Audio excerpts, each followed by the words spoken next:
Welcome to the Hop Edition podcast, brought to you in association with the Malt Miller, your go-to choice for premium homebrewing ingredients and equipment. Whether you're a beginner starting out or an experienced brewer, the Malt Miller has got you covered. So for top quality products and customer service, jump over to themaltmiller.co.uk and tell them the Hop Edition sent you.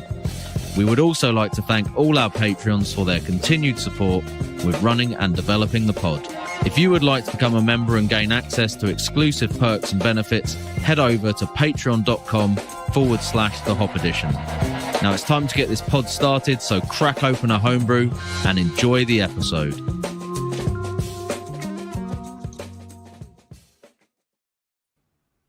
Hello. Good evening, you wonderful humans. Welcome to episode 105 of the Hop Edition podcast. Tonight we are talking to Andy and Alix from Lallemand. We're also going to be taste testing some beers that's made with one of their newest yeasts, Pomona. So expect some beer review fun and discussion about this new and existing. I should say new and exciting, right? Yeah, I think so. Yeah, new and exciting. It is quite exciting, actually. You did write this note there. I did. Right. Don't blame anyone else. I'll be honest with you. This was a really, really good yeast when I used it. I'm very, very, very happy with this one. And to be fair, I'm going to be tapping Andy and Alix up, see if they'll send me some more. We will maybe even from testing these four beers identify some similarities within each of the beers that may represent that yeast contribution. Yeah. But before we do that, we'd like to say a big thanks to our partner sponsor, the Malt Miller, the premier supplier of all things homebrew. Swing by their website.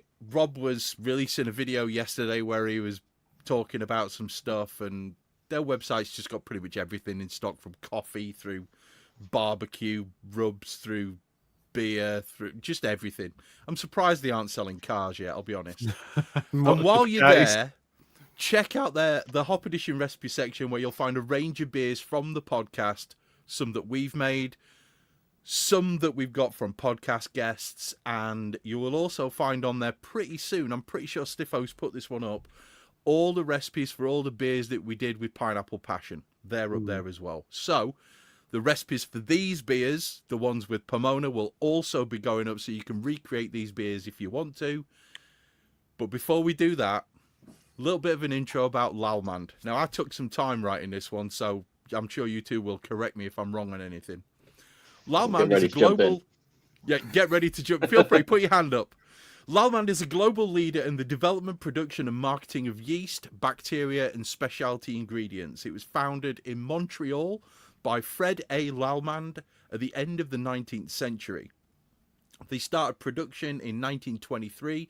They have over 5,000 employees in 45 plus countries globally, and are a worldwide presence in the development, production, and marketing of microorganisms and their derivatives. They provide microbiological solutions for dozens of different industries, from health and animal care, from human and animal health and nutrition to baking, oenology, brewing, food ingredients, probiotics, and biofuels.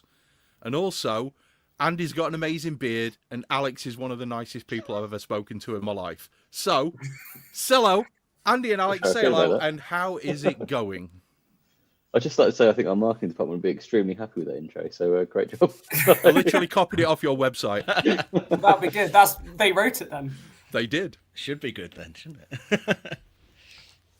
Hello. Yeah, it seemed all accurate. The interesting one is the Fred Lallemand, whose name wasn't actually Lallemand. He changed his name to Lallemand. Did he really? Yeah. Do you want to know the story? Yeah, the story's good. Why not? Yeah, he was from Alsace, which is that bit of France and Germany that they like to fight over. I mean, he's actually French, but when he moved to Quebec, to French Canada, they called him the German, Lallemand, in French. That's where the name came from. He wasn't German, though. No, he That's wasn't German. awesome. He was French. So it's actually kind of a nickname. Oh, right. Because it did say the name of who it is who's currently either running it or owning it or The CEO Shangon of it. family. They're Yeah, the Shangon ones, family. yeah. So But I his didn't want to name's- put them in because it didn't sound as cool. His name's Fred the German. The German, yeah. He changed his name to his nickname legally. That's so cool. What a dude. Are you guys okay? You having a good day? So far, so Yeah. good, yeah. I mean, I've been hiding from the storm. That's what I've been doing. Yeah. We had a done tornado go anything. through our back garden yesterday, which was quite interesting. And its next door shed is like not in a good shape. It's like in pieces. So What? yeah, Wow. it's quite bad here. Yeah. Yeah, it's I've been a seen bit a of lot of wheelie bin panels. racing going on out in the streets this week, hasn't there? Them It's always ghosts been fun. racing them again. Yeah. Standard practice. I So had to repair a roof this morning at 7 a.m. nice. in my dressing That's no gown. fun. Was it dribbling a bit? It was flapping. It was flapping. Is that the conservatory?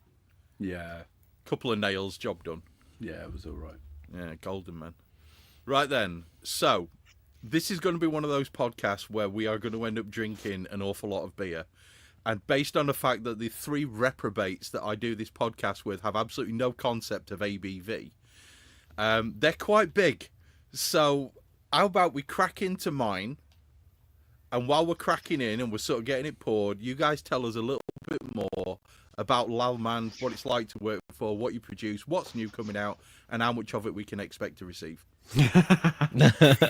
Before we start, Chris, is this going to gush all over my No. desk? It didn't on my table, so just You should be safe. You should be safe. we've just had 4 inconspicuous packages like arrive over the last week with random bottles in them. My postman is very confused. Your How's postman the- was brave. Oh, He the just cool, left them right. outside variety your of door. packaging as well. I'd imagine. Yeah, Whoa. sort good. of some quite quality packaging through to Andy's homemade boxes. I haven't any homemade looking boxes. They've all been pretty Oh, legit. well. They're No, definitely that really was good, but that that's was last time. Last time, what happened was I didn't have any boxes or small boxes, so I ended up just taking bits of cardboard and then folding it and trying to make boxes, which was an absolute nightmare. It's an origami challenge of some kind. Someone had the inflatable bottle protectors, and that's Yeah, that was the very pro, I henches. thought. That was the most professional one. I try my best. Well, I did Yeah, once top receive a marks to whole you. bunch of homebrew that was wrapped in old baby clothes. I thought it was a bit suspect. yeah, wrapped in nappies. That definitely weren't mine. Although nappies, if you were to put a bit of water in and activate the gel, they probably would make a good cushioning thing. Yeah, it's still be I would disgusting to question receive if it. you decided to send me a bunch of beer wrapped in wet nappies. I wouldn't use that for any Yeah. competition entries either. That might not make it to judging if you do No, that. probably not. Not sure. There you'd was be a competition thrilled when if I you was do a drink. Was it? Oh, wow. Amazing. So, Stick to the tell us a bubble bit about Lallemand then, people. Tell us a bit. Andy's been there longer. I've been there long. I've been there since 2018. Ages. No, it's actually good fun. What do? We sell yeast to middlemen, and then we do the technical support for the end user. Basically, that's what we do. Yeah. Yep. So we visit And- breweries, and then the breweries order from the people that we sell the yeast to.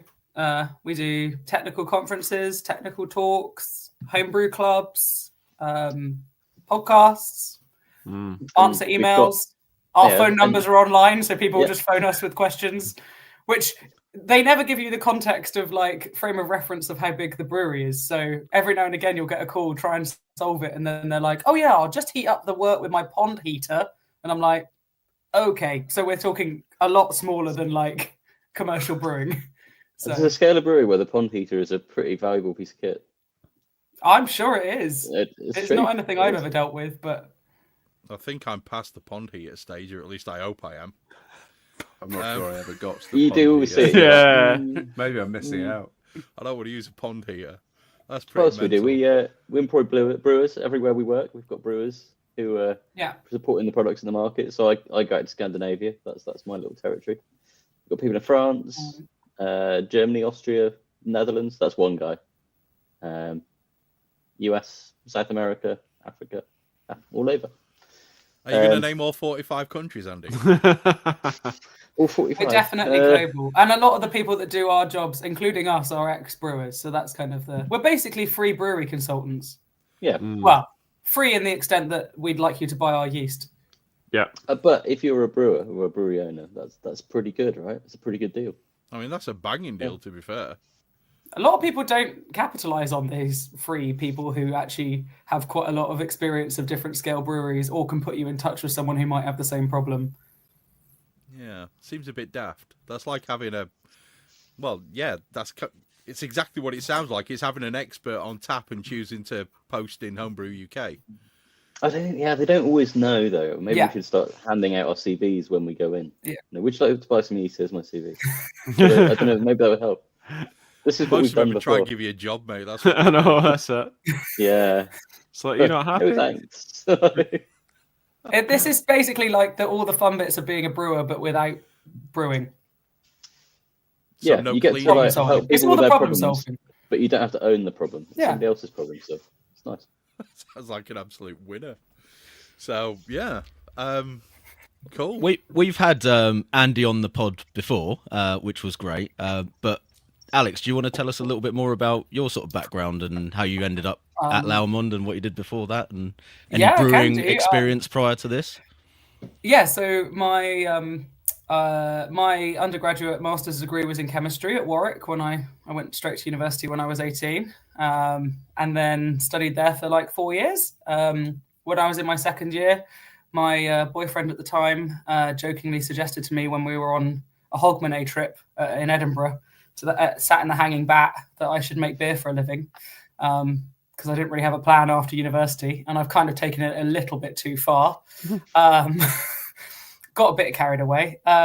Yeah, so my first brewing job was 8 years ago at Wild Beer Co. in Somerset, Shepton Mallet.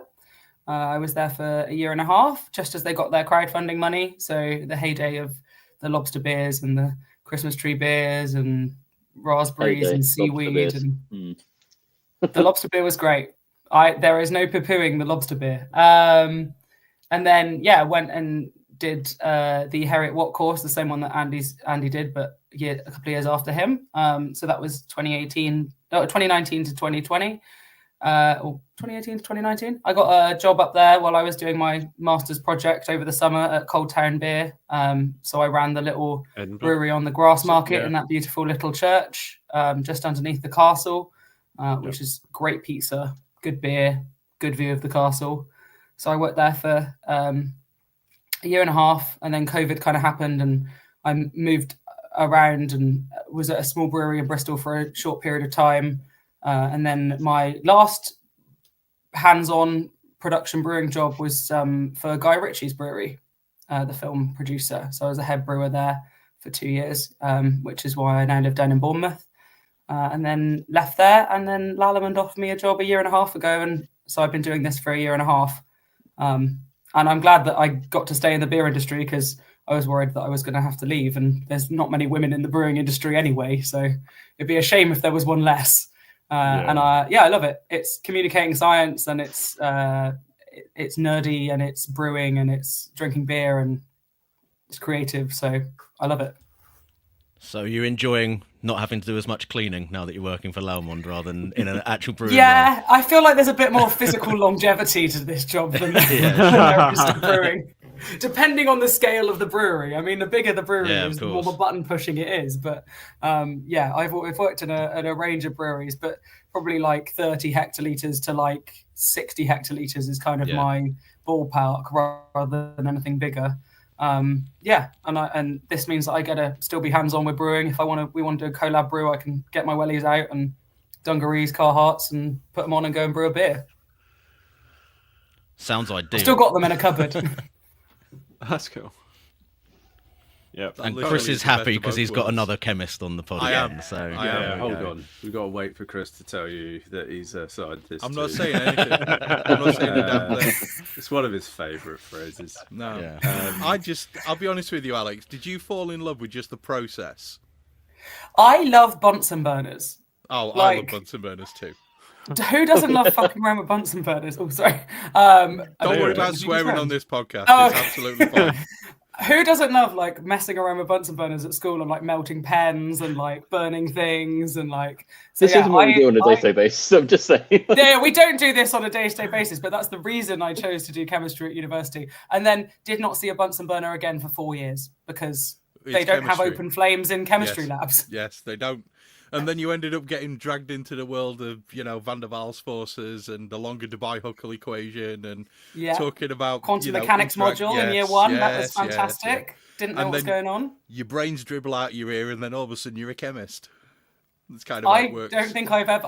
Well, my only other full-time jobs has been in production brewing. So I don't know if I can call myself a chemist, but I definitely can call myself a brewer. I did apply to a chemistry job in between brewing and this job, and did the interview, and they were like, "You don't need to prepare for it; it'll be fine." So I didn't, and that was a mistake. Yeah. It turns out that in 7 years of brewing, you forget all of the chemistry, and Yes, you do. then you look a bit silly, Yep. like yep. the nerdy chemistry stuff. The deep and Not the dark brewing stuff, ones. yeah. It's interesting though. It's always nice to be able to understand what's actually going off inside the wort, and what's going off, Yeah. with all the salts and stuff that you add in, all the bits and bats that go with it. That's the interesting bit. For me, the beer is like a secondary thing. It's the process for me. I love the process rather than, I don't really give a shit about the end result. I just love the process. Yeah. I think you quite like drinking it, Chris. So Yeah, It was I do. always my bottle favourite that bit in the out. brewery was cellaring. Yeah. Yep. It's a different thing. Different strokes for different folks is what it comes down to, and I just love the process. I think it's brilliant. So yeah. Are we I think going to I jump can into agree some with that. questions then? Probably agree. Yeah, we know what Andy does. You could just go back and look at the last episode with Andy. He gave us a big, Yeah, you a don't big need to. diatribe about what he Poor did. Andy. Go on, Andy. Tell us what you do. I'm Tell us boring, your mate. background. Go on. It's the potted Tell us about history. Darkstar Well, and Brewdog. I'm a scientist too, but biochemist, which is a much higher form of chemist. So I'm sure you'll agree. Ooh, Hang on, fired. Andy, I'm actually a biochemist toxicologist from the University of Surrey. So yeah. Okay. Sounds good. Yeah, sounds great. No, I did a biochemistry degree, and then I was like, what do I want to do next? And it was Edinburgh University, and they try and push you at pharmaceuticals or insurance or financial services, things like that. Things that because you can do a bit of maths, they're like, maybe you could go work for these boring industries, and I didn't really fancy doing any of that. So I thought maybe I'd work in whiskey distilling, and there's a brewing and distilling course in Edinburgh, so I applied for that, and then swiftly came to the realization that if I were to work in distilling, I'd have to maroon myself in the north of Scotland, away from my friends and family. So I And you went to work for didn't Brewdog. want to do that. So I went to work for Brewdog for a year. That really is marooning yourself in the northeast of Scotland. And then moved down to the south coast because my wife got a job in Brighton, and got the Nice. job at Darkstar, and was there for six years. Yeah, nothing against Scotland, by the way. I am a Scot, but you just can't tell because I moved to Western Supermare when I was 6. There Oh, you you go. got hitting a ginger in there, Andy. We can A see your little bit, Scottish roots. a little bit. What did I do? I worked at Darkstar for 6 years as head brewer, and joined Lallemand in 2018. But you've all heard that before, so it's probably boring. We have new listeners every episode, Andy. It's never boring, mate. So, I presume we've all got my beer in your glass. Yes. Yeah. Yes. We might need to start talking about this before it's all gone. I'm No, on my Chris. third pint. I'm on my third Jeez. pint, so This is Come on. also my third pint of the day, so yeah. I've caught Alex up. What a winner. I'm on my first hair of the Exactly. dog. That's what I'm doing. Don't try and keep up with Alex. I've made that I'm mistake not going before. to. Trust me, that's never going to happen. So, seasoned professional here. well, I saw Alex when we were at BrewCon was it last year or the year before? Last year, wasn't it? Last year, And- this year wasn't on, right? It's the previous year. Yeah. It was loving beer this year. Yeah. And every Yeah. time I saw Alex, she had a different beer in a glass. And it was at that point that I realised, calm down, Chris. Calm down. So, yes. She was away, she was doing a thing, and to be fair, I had a lovely conversation with Alex and Andy at the time. And We did off flavour training. We gave everyone very bad tasting beers. Nice. Well, I hope I haven't done that today. Lovely segue, Alex. Lovely. That's okay, no worries. You're a professional. So while you guys have a drink of this beer and while you're talking about it, I'll give you the recipe and then we'll go back and we'll have a talk about some of the stuff that Lallemand are actually doing. But this is a well-hopped Pilsner style beer, and it's got Bramlin Cross and Idaho 7, and it came out at exactly 4.9% based on my hydrometer, which is probably not accurate. And it's just 4.36 kilos of Pilsner, and I used Best Malts Pilsner, and I have Weyermann's Vienna, which is 600 grams in there. OG was 1045. FG was 1009, not 1008 like it says. So it's a little bit under 4.9. And it's got Idaho 7 Bramley Cross at 10 minutes. It's got Bramley Cross and Idaho 7 25-minute hop stand at 65 degrees. It's very gassy. And I also put a 150 gram dry hop, which is 100 grams of Bramley Cross and 50 grams of Idaho 7. So, what do you reckon? And this is fined, right? No. It's not fined. No. Okay. Not at all. What was your attenuation, Chris, out of interest? My attenuation, I actually couldn't tell you that, mate, because I didn't calculate. What was your starting and finishing? 47 to 9? 1045 to 1009. So 80%. 45 minus 9. 80%. I should mention that I did mash this at 70 degrees because I wanted a bit of body, and apparently this yeast is a bit of a beast. So I wanted it. It's also normally hazy, so this is not hazy. Wait till you see my beer as well. Mine's is the exact same, pin bright. Yeah. I don't produce hazy beers very often. It's yours the Westie. It's meant to be pin bright though. Yeah. I'm guessing you probably weren't expecting to get a sort of pseudo Pilsner IPL type beer No, I thrown at honestly you first up. You were like, oh, we've done beers with Pomona. I was like, okay, so 4 hazy beers then. Great. So part of the idea when we're doing stuff like this is to try and mix it up, broaden the style. I mean, you and every other brewer in the world. See right? what works. All we do is release products and wait until someone breaks them. People do things that they're not supposed to with them. I think I've just broken it if it's supposed to be hazy. Well, it's very hard to make beer consistently hazy, like just using yeast. Like, there's so much to it. It's not just yeast. There's a lot yeast of cells are relatively big. You know, easy as. Yeah, there's a lot of. The haze isn't the yeast cells. The haze is proteins. It is. Yep. We had Lance from Omega on, and he was explaining about the hazy 1 gene and all that sort of stuff. So yeah, we had a good podcast with him on that one. So water profile is very basic. It's pretty low. It's just a balanced profile: 50 calcium, 47 chloride, 55 sulfate, pH 5.25 for the mash, and it came in really quite nice. I like this beer. I don't know what you guys think. It's beautiful, Chris. I love it. It's got that on the nose. You can smell that berry sort of thing from the. Would you call it the Bramlin, which I love. But then when you go in, it's like kind of that, what's the Idaho 7 bringing's that kind of, it's like a kind of tangerine sort of, I don't know, citrus. I'm very happy with the amount of berry that I got off this, the amount of like hedgerow thing that was coming out. I get notes of blackcurrant and blackberry springing quite strong on the nose, but the actual flavour of it is really nice. It's kind of fruity and orangey, and I like it, but I'm not the judge tonight. You 5 are, so crack on. So quick question, I guess, to Andy and Alex. Do you want to just share a little bit about what Pomona brings to the table as a yeast, whilst we're sort of getting into assessing this beer made with that yeast? Do you want the creation story?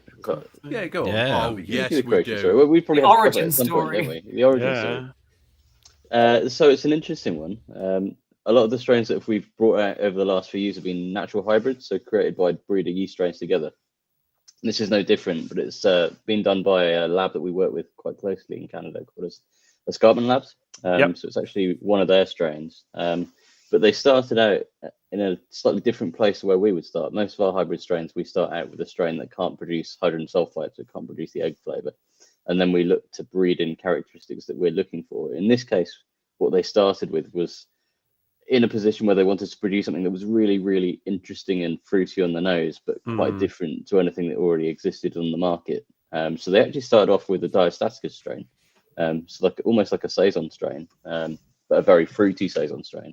And they bred that with a Scottish ale strain. I think it's Sterling actually they used to create a new strain, which is not Diastaticus, but still has that very interesting and quite unique fruity characteristic, which is coming from that saison strain background. It's really fruity, isn't it? Yeah.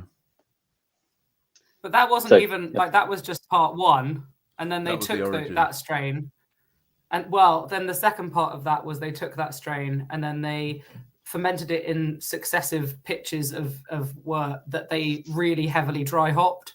So I think about 46 brews essentially back to back to back to back. And then it was like, it's basically survival of the fittest. Only the yeast that's going to survive with really heavily hopped worts is going to be the ones that come out on top.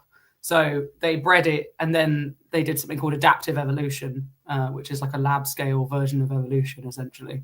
It's actually adapted laboratory evolution, so it has the acronym ALE. Which is good. Nice. They aimed for that, didn't they? They named I'm it sure they did, appropriately yeah. just I'm to sure give they that did. I'm sure acronym. they They did. really did. Yeah. And No. that was I'm cheating slightly because I'm reading a blog post from the Escarpment Labs website, but I understand that ale process, that evolution process, was to drive more hop biotransformation. That's correct, and also to a degree, better alcohol tolerance as well. So it's more Yeah. adapted to that environment. I think that's why we all. Pretty novel. Yeah. What will this go up to on the alcohol? Oh, that's why you've all tolerance? brewed really boozy beers. Yeah. I Because I'm didn't. sure I read that. I didn't. I went. I Not just because you felt like it, I because went the yeast normal. demanded it. I went normal. Well, like, there was a reason why I asked about attenuation, because mine definitely came out more alcoholic than I was intending it to, because it's the attenuation's got quite a wide window.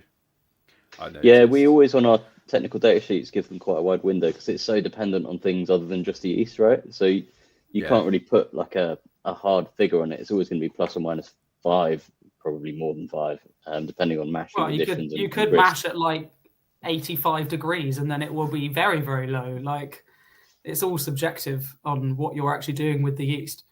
Yeah, of course. And normally when I see that, I normally just plumb for the middle number. That's fair. I think That's the only probably not a bad way to go. Once you've brewed it once, then it gives you an indication of what you're working with. If you're, I think if you're working in a testing that commercial recipe. environment and you're going to brew it again and again, you kind of work it out empirically first time, right? But if you're home brewing, you just have to kind of wing it. Have a stab in the dark. Yeah. I'll be honest with you. Right. When I chose the grist for this, I deliberately went with a grist that I've used before with other yeast, and I know roughly whether they're at the bottom end or the top end of the range. And so I knew that this was going to come in, based on my calculations of what I was doing, between about 78 and about 82. And I plumped for that because I didn't want a 5.8% beer sitting in my kegerator, because I knew full well it probably wouldn't get drunk. I'm not a big fan of the huge ABV beers. Although, as everyone will point out, I did order a shitload of Impy Stouts, and I am trying to train myself up a little bit. But I didn't want something sitting at 5.8, sort of, in my keg, taking up space for the next year. I don't know how I feel about the concept of training yourself to drink higher alcohol beers by drinking higher alcohol beers. I did it with Simcoe, Alex. It seems to work. It's for science. It's all for science. Yeah. Why stop at higher alcohol beer? You just drink vodka. Well, I don't want to do that. If you're going to train yourself up. I have some bad memories of vodka when I was at university. I don't want to recreate those memories. Thank you. So yeah. So what's everybody getting from the beer then? What flavour wise are you getting from it? Well, actually, could I just ask and go back to my original question? Sorry, which you guys did. Well, we need to still answer, because you gave me the origin story, which was amazing. Thank you. But what's the yeast actually giving in terms of sort of flavour and aroma profile? Alex, do you want to do this one, or do you want me to do it? I mean, so the aim was to come up with something that was also offering more hazy, a different hazy profile to Verdant, essentially. And there's kind of two tangents to that. So it's very flavour active in that it produces a lot of esters, but it's also very active at terpene biotransformation. So it releases bound terpenes from hops quite effectively, which will partake in that aroma and contribute to it. So it's producing a lot of interesting fruity esters, but it's also helping accentuate the hopping, which may have had an impact with some of these hops that you've used, Chris. like the Bramber Gloss. I don't know how they are in bound terpenes, but they could be that they're quite high, and then the yeast is helping to release those terpenes into the bouquet of the beer. Cool. So it's kind of what are the kind of typical flavour descriptors? What, of terpenes? Well, no, of the Oh, yeast. the yeast. It's Of tropical Pomona? fruit, really. Yeah. Guava, citrus. Guava and citrus. Guava, tropical fruit. citrus, mango. It depends, honestly. It depends on what hops you're putting in. Do you know what I mean? There's kind of like, there's so many different things that play into it. I know that thiols are incredibly hype and the sexy on trend topic at the moment.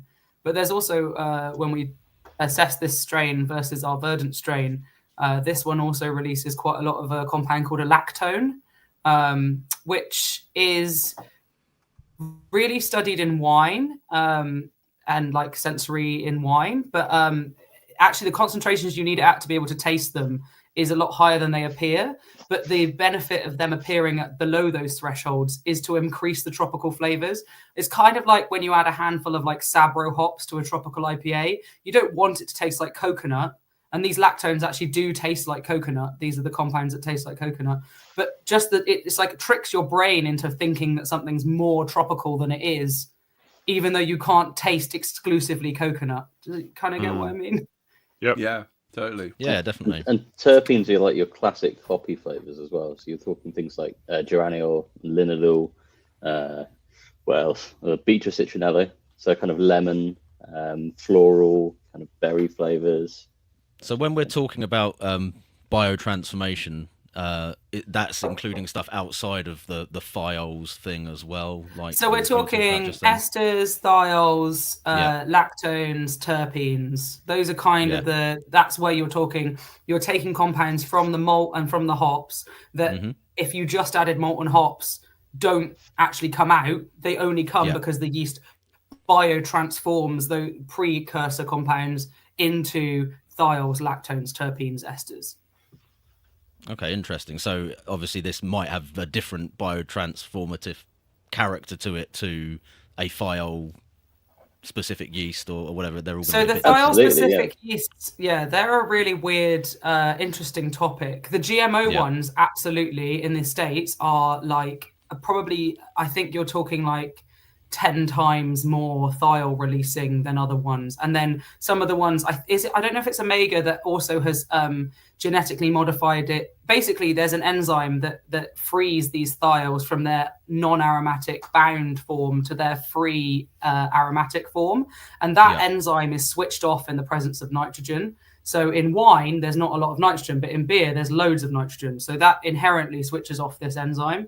So by genetically modifying it, you permanently switch it on. So that means you're going to get more thiols, about 10 times as many as you would from, say, Verdant or Pomona.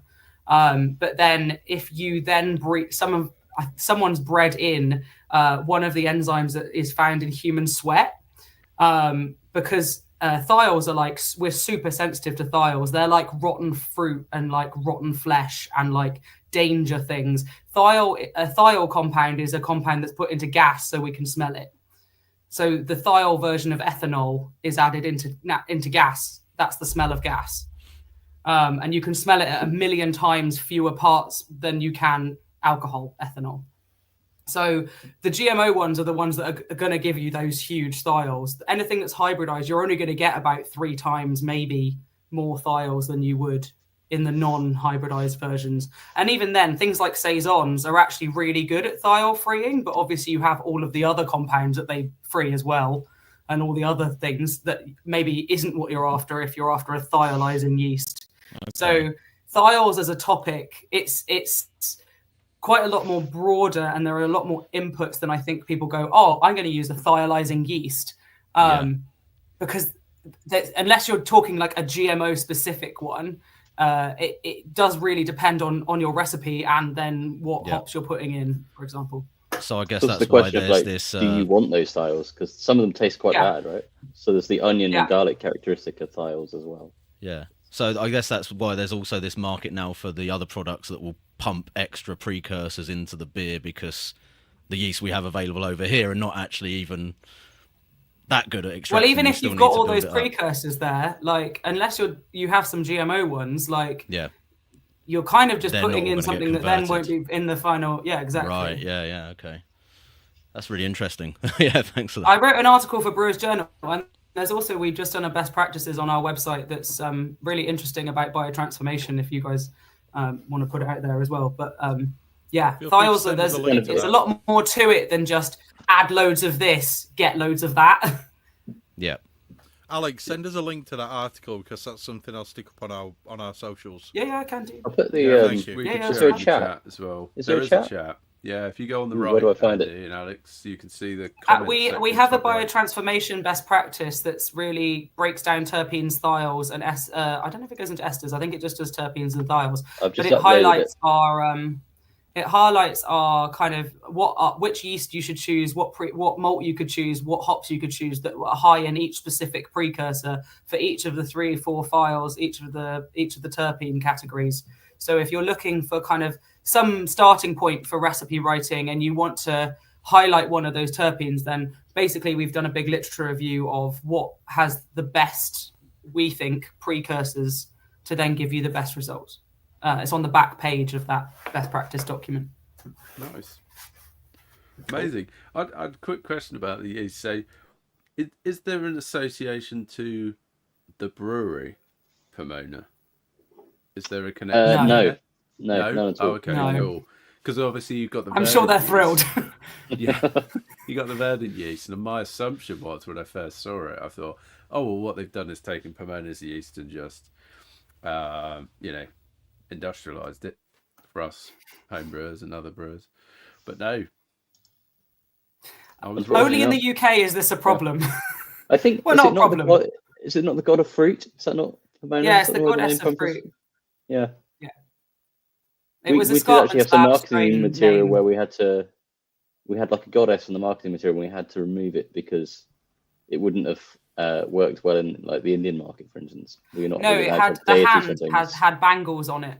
Yes, And that's it. we Yeah, it removed was the like a bangles goddess. because they wouldn't work in the Indian market, but the hand's still there.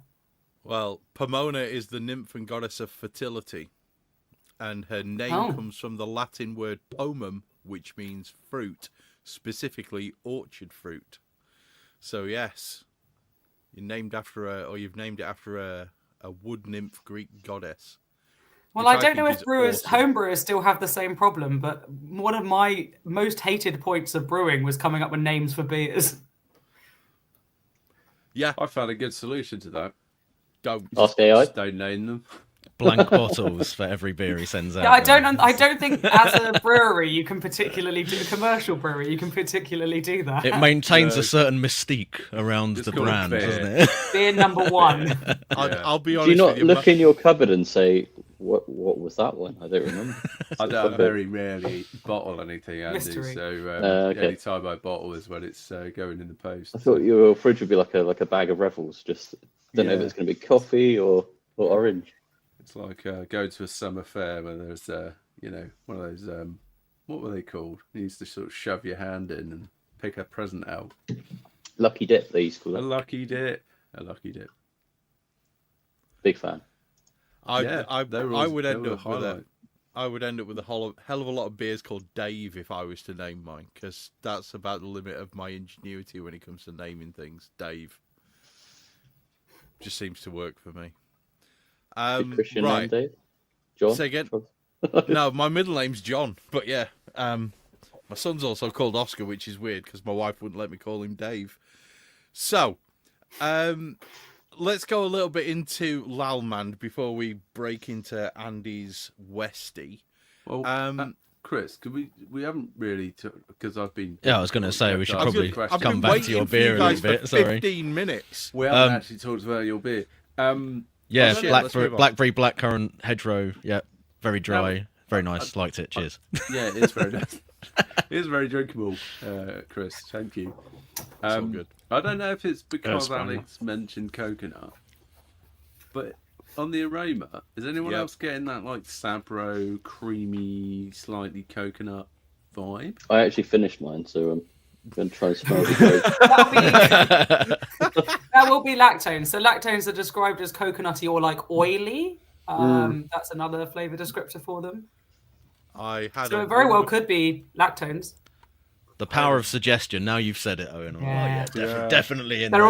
all gonna taste like coconut now. There was one thing that I wanted to say, and it was based on what Alex had said about the lactones. Was lactones apparently, according to an article that I'm reading, play a significant role in contributing to flavour, aroma, and mouthfeel, and they can induce an increase in a beer's body and give it almost a creamy nature. And that's exactly what I get when I drink that beer. It does feel a little bit more creamy than it should for basically a lager grist. On the mouth, it does feel a little bit more creamy. So I'm not going to... See, I have no evidence for this, but I think that the Verdant strain creates quite a lot of lactones because it gets like a vanilla almost thing going on, which I think is probably lactones. Yeah, I've noticed that before. I mean, I think aside from the kind of visual aspect of the fact that it's bright, if you said it was a lager, I'm not sure I'd probably believe you. Just I feel don't like think you'd be able to sell that as a doesn't lager. it? Probably because it's got that quite thick body. Yeah. I think it maybe could do a bit of sulfate, maybe, if it's going to be a bit more crisp, if it was a lager, just to elevate that crispness of it to it, maybe. That's why I never called it a lager. Plus, Chicky shouts at me when I do that. It's not a lager. I get that all the time.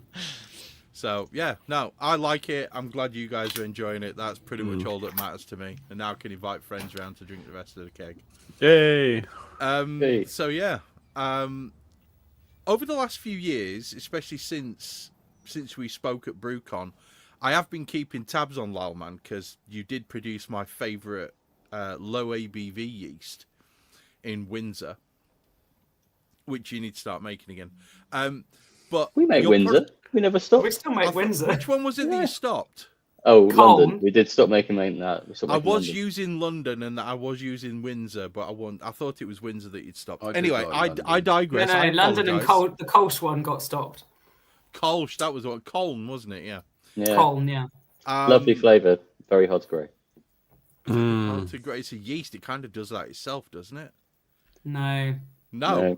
No. No. We're in the market. We're honestly in the market of actually not making yeast ferment. Like to produce dried yeast, you have to produce cells, not You'll like alcohol. this, Chris. If the, Because this is very nerdy. So the if the reason yeast, that is, column if the doesn't yeast work, is busy making alcohol, it's not replicating and making more biomass and cells. It's you'll one like or the this, other. Chris, because it's nerdy. Because the reason colne doesn't grow or doesn't grow enough to make a good dried yeast is because it's got a very strong propensity to go for the Crabtree effect. So even when you're trying to grow it aerobically and create lots of biomass, it still wants to make alcoholic molasses and doesn't create lots of yeast cells. So it's a pain in the ass. Wow. We'll caveat that with dried yeast is grown on molasses, hence why it's gluten-free, and wet yeast is not gluten-free because it's grown on wort. So when we grow it, we are feeding in oxygen, stirring it, and slowly adding sugar in. And we actually want the yeast to not make alcohol. We want the yeast to make more yeast. So you want budding rather than metabolism, yeah. Okay. Yeah. But the Aerobic. colne just wants to make alcohol all the time. It's German. What do you expect? That's Dedicated pretty yeast. much all it wants to do. I think we touched on this when you were on previously, Andy, and obviously this does I must key into like which strains you actually choose to bring to market as dried versions. We might have talked about whether or not West Yorkshire Ale might be coming out as a dried strain at some point, and I can't remember whether you said that was a possibility or not. I but know. I think how's it's that something we going? perpetually would like to be a possibility. Yeah. The thing is that you've got to sell it to the whole world. You know what I mean? Like it hasn't Yeah, got to sure. be just for the UK. You can commission your own batch if you'd like to buy 2 tons of it. You're more than welcome. Let's do it. Done. Between you and Send us an your invoice. listeners and viewers. Selling that at 11 grams a pack. Maybe not. That's a lot of packs. That's a lot. Your own What's the competition sort of, podcast as far yeast. as strains when you are evaluating, sort of how many are just, dismissed immediately because they're just not going to work as a dried yeast? Is there? Well, unfortunately, you tend to evaluate them before you get to that point. So Right. you sort of do a lot of the flavour work, Yeah. and then we have the I can't remember the name of the strain lab in Canada is called, but essentially what they do is they evaluate its ability to dry, and yeast strains, in order to survive the drying process, have to create quite a high concentration of a stress factor, which is a sugar called trehalose. If they don't create that in a large enough quantity, they don't dry very well, and then you can't produce them in a dried format. So we'll probably have done quite a lot of work in one of the labs already to create a new strain and see if it actually tastes good, and then we'll send it to the process lab. That's what it's called, and they'll evaluate whether it dries or not. And they just go no, and not they going go anywhere. Sorry, probably not going to work. Ah. So that compound is the reason that you can add dried yeast to wort without aerating it. We do also have the strain improvement lab, so if it does turn to be the case that it doesn't produce enough of that, you could send it to the strain improvement lab and they could work on it and try and get it to work hit better. it with a hammer a few times. That was going to be so. my question, right? Like, can you force it to develop that stress response? Well, there's ways of doing things, right? So there's that adapted laboratory evolution process. You can force them in different directions. Now, I actually haven't heard of any work done around creating increased trehalose content, but there was an interesting yeast that they did that created lots of glycerol as it fermented, and that was designed to create lower alcohol wine. Because a lot of these wine regions are getting increasing sugar levels in their grapes because of climate change, and they actually want to hit a lower ABV than what they're naturally actually hitting. And what they've done with this yeast is they've grown it for many, many generations at very high levels of salt, and it produces this glycerol instead of alcohol to try and counteract the effects of the salt, and in doing so creates less alcohol during the process. So they've kind of pushed it in the way of creating something other than just alcohol. So there's things that you can do. And glycerol's like quite desired beer yeast. It isn't in that if you had it in excess, it's quite slippery in the mouth, right? Yeah. So you wouldn't want to have. You wouldn't And have it's also the shitloads of it. body mouthfeel. Don't know anything about glycerol, me. Not a clue. I ain't got a Scooby Doo about it. You need those wine yeasts. I mean, it's not like I have any of it floating around at all. Just none at all. What's that? Is that 2.5 litre? Liters of glycerol. Yep. Jeez. Don't ask. when you know your vaping's out of hand. That's what that is. He's a chemist. Tell me your vaping's got out of hand without. I've only your got- I thought that was to do with vaping's got out of homebrew then, but yeah, it's definitely not to do with homebrew. I don't have a lot of e-liquid at the side. I mean, only 1.5 litres. Should get me through tonight. But yeah, the whole glycerol thing also, it has the wonderful ability to act as an antifreeze. So when the temperatures drop low, they don't get the spikes produced in the water, and it doesn't rupture the cell walls in the yeast as well, which is pretty cool. So yeah, yeast are so much more like us than we give them credit for. They're actually very, They are the very most similar. studied eukaryotic cell in the world. They are indeed, and they are also one of the most interesting. I really love them. But that's me. Anyway, I'll stop gushing and geeking out, and let's talk about the fact that your brewing range has changed over the last few years. Talk to us about that story, and more specifically, why it is, aside from Kolsch, which we understand is just a psycho and wants to make beer no matter what, why it is that everything's changing as much as it is. Because I've noticed a big turnaround in strains that are very popular and strains that aren't, and things that are dropping off the market, not just from you guys, but from everybody. But I have noticed you guys as well, because obviously we've had you on before, Andy, so I follow Lallemand. Oh, well, trends-wise, our trends has always been, the last, 2-3 years, there's a very clear trend that it's IPA and it's lager. That's the big thing. So that's not changed. So most of our new strains are kind of aimed at hitting those sorts of things. Where the range has changed, I guess there's a few. But what have we dropped, Alex? We've dropped the London. We dropped the London, we dropped the Cone. And it was the Belle Saison in 11 gram. That was it. So the reasons, okay, I can give you the reason for all of them, really. We already covered the Cone. It just doesn't like growing very well. In the case of London, it's just low sales globally. So originally we marketed it as London ESB, and it turns out that outside of the UK, London ESB is... No one's heard of an ESB. They don't really know what it is. So it never really did all that well. And at the same time, we were pushing Windsor for the low alcohol beer production, and Windsor was growing quite nicely and doing very, very well for it. And they're the two strains within the portfolio that only fermented malted trios. That was their kind of unique characteristic. And we decided better keep one that's doing well than to try and produce the London and have it sit in the warehouse and go out of date because nobody buys it apart from the UK market.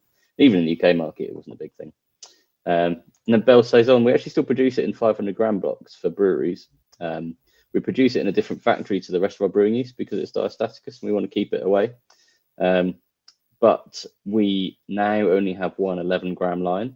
So if we were to put the Belle Saison through our 11 gram line for homebrew sachets, it would run the risk of then contaminating the other homebrew sachets with Belle Saison. So we just made the call to kill it rather than to continue and try and work around the problem. Not worth the hassle. Yeah, basically. Yeah. Well, that's a shame because, like I said, great yeast for a low ABV beer. I was pumping out 2.5, 2.6, 2.7 beers with that particular yeast.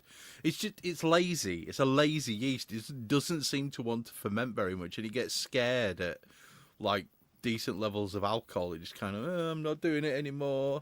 So, it was perfect for me. Which I the liked. London. Yeah, and Windsor as well, yeah.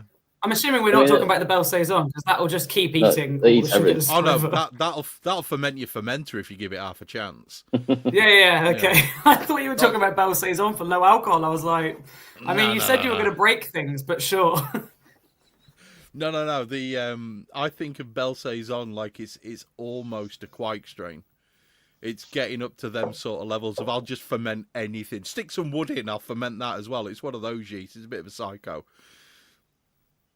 But the London beer. actually I had to ask for forgiveness. Gene, so... Yeah, it's a mental one. I had to ask for forgiveness with the London one because there's a few Trappist breweries that use it, so the monks weren't very happy. So really? Yeah. Oh dear. Did you have to go in for confession? I think I'm probably damned. I'm probably not allowed. Yeah, really. Chris is gone. That's it. You're not allowed any more of our beer, Andy. I think so. Yeah. I'm nipping to the loo, Andy. Sorry, I'm not leaving you. You see, I used to use the London a little bit. I used to use it in a West Coast recipe. Yeah. It's different. Yeah. Westies are normally quite dry. Yeah, I'm sure it was that I used to use. Because the London doesn't ferment malted trios, you tend to end up with quite a slightly higher FG, so you end up with a bit more sweetness and a bit more body. Speaking of Westie, should we... You're late to the party. Yeah, I think. Yeah. We're already I think the rule is if your glass is dry, you move on. Everybody's done it already. That's a general rule. Yeah, we're already in. I mean, I guess the heritage you talked about for this yeast and the fairly aggressive kind of fermentation characteristic and attenuation that we've seen kind of explains why it's actually, it's obviously done a fairly good job with a fairly dry lager and a really,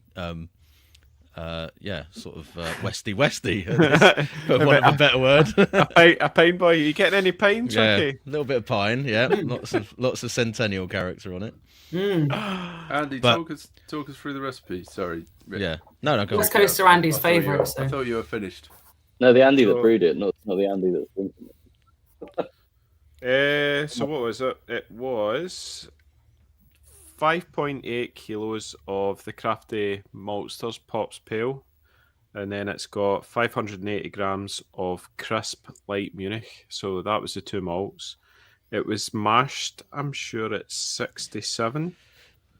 And then the actual hopping was just the usual. It's like the Bell's Two Hearted type thing. So it was a 25 grams, 33, 25 at 60, 33 at 20, 66 at 5. And then it was 100 gram dry hop of Centennial at the end. And then, what was the water profile? It was sulfate chloride 2:1. It was only 100 sulfate, 50 chloride, and 53 calcium. So it's wasn't mega sort of burnized or anything like that, but decent. Yeah, but it's turned out bitterness in the mouthfeel that I like. It's quite. It's not overly bitter though. No, I think it's nice. It's like it's nicely balanced. You know it's a West I think the alcohol helps with that though, and see with it being 6.2, if this wasn't that, if this was like a 5 or something, you would be feeling that bitterness. I think that kind of offsets that alcohol sweetness definitely with the bitterness. Did your beer come in higher than you anticipated? What did it end? It finished at 10. No, what was the? Because I think it was maybe 10:13, but I'm sure it came down at 10:11, and I don't think I got the starting. I think it was 10:58. Yeah, 10:58, 10:11, and I was aiming. Where is it? 10:62. So it was actually lower on my efficiencies, but then it dried out a wee bit more than I thought. So it was kind of there or thereabouts sort of thing. Same, bit different. Yeah. Yeah. Yeah, I think you're right. I think the higher ABV means that the bitterness isn't quite so overwhelming.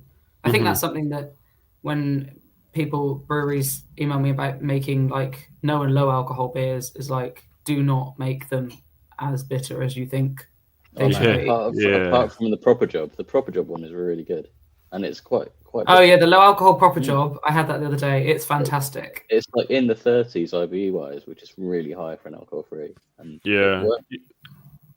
Wow.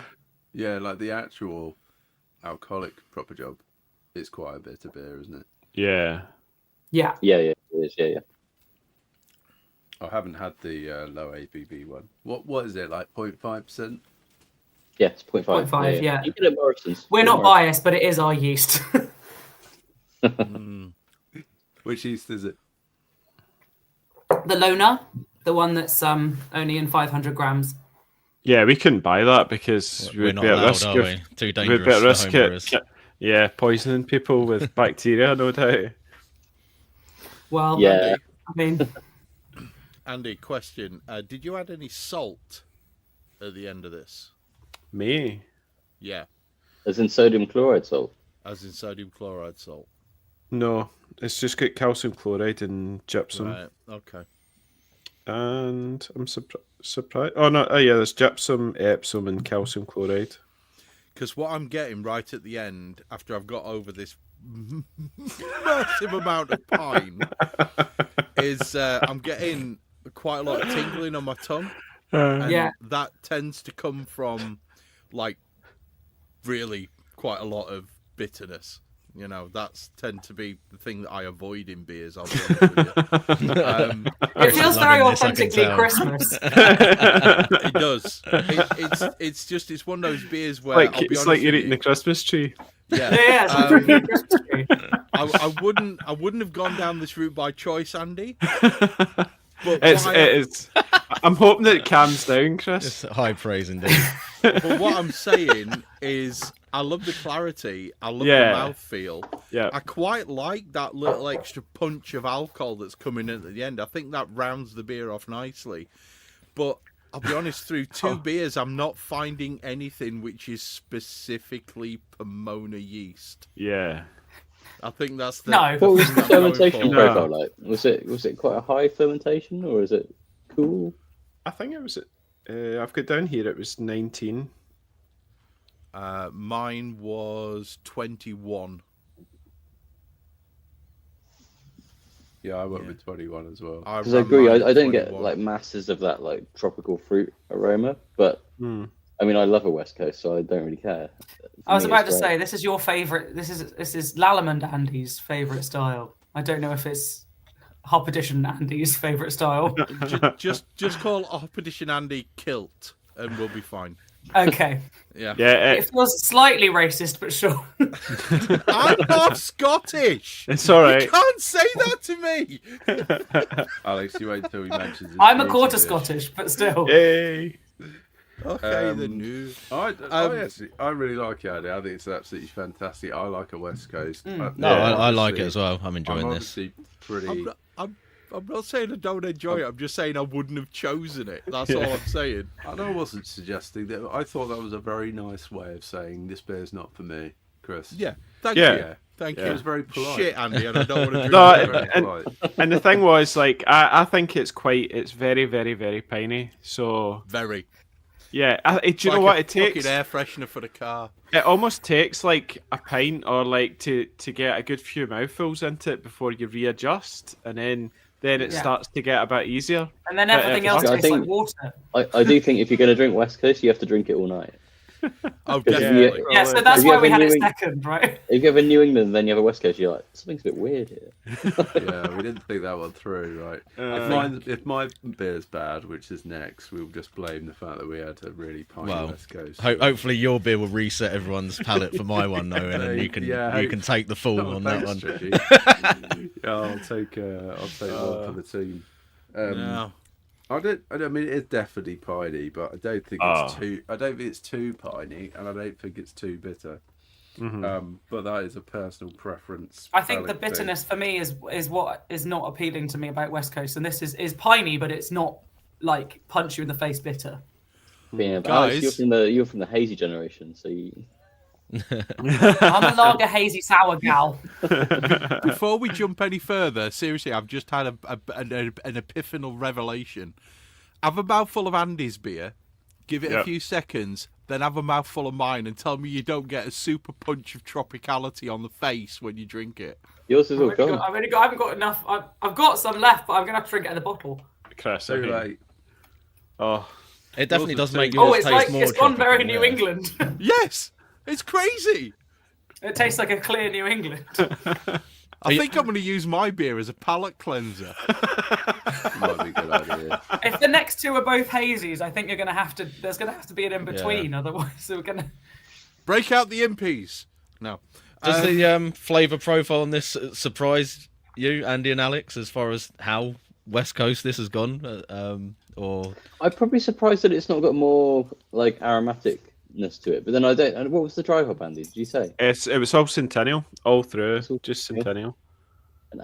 And when did you dry hop? Was it end of fermentation, beginning of Yeah, fermentation? it would have been end of fermentation, yeah. Yeah, so if you do it right at the end of fermentation, you're probably not going to get as much than where by transformation. Yeah. Because I dropped it to 14. Yeah. yeah, that makes sense. So I think it probably makes sense. And that's, it's a West Coast. It's kind of, you don't want it Courses to be for like, courses. Well, Yeah. it shows how versatile the strain is. Do you know what I mean? Like, Oh, I think- definitely. It's like I think a how lot of clear. people- I think a lot of people lean on the descriptors that the yeast companies give to brewers, like this will taste like this will taste like that, rather than actually digging down into how can I adjust my recipe to make this beer taste how I want it to taste by using this yeast. Yeah. Don't be a lazy brewer. Don't just rely on the descriptors from the hop companies and from the malt companies and from the yeast companies. Yeah, don't be lazy. That kind of stands everything in life, that doesn't it? Just don't be lazy. Go lift some heavy shit and then do some work, because that's basically what brewing is. How you do something is how you do everything. Or get a job selling yeast. Yeah, get a job selling yeast. that's not lazy. Have you guys got a website I can submit a CV? I reckon I can sell the shit I out think of it. you know what? I think we do. Do we? Yeah, I think we do. Oh, I've never man. submitted a CV because I really work for us, but I'm sure we do. I'm going to be honest. Wait until you try Owens. That's really Are you on nice. it? Oh, no, not at all. He's on there already. I've still This got is your the, Wednesday in the glass.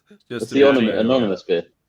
I've met the typified clarity of It's well That's filled, the I'd Pomona say. yeast. Like right Yeah. to the brim. right. Oh, no, mine's got a mate. bit of I wanted to headspace.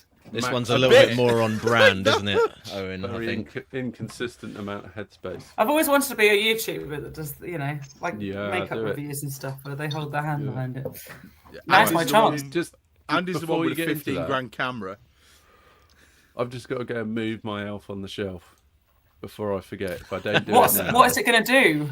I've got no idea. I'm just going to lob it across the room Owen, probably. if you don't put it shagging the pepper pot, mate, you're doing something wrong. Because if I don't do it I saw now, one the other day I'm where gonna they put it forget. inside a full toilet roll and then drawn like a snowman body on the toilet. Oh, that's awesome.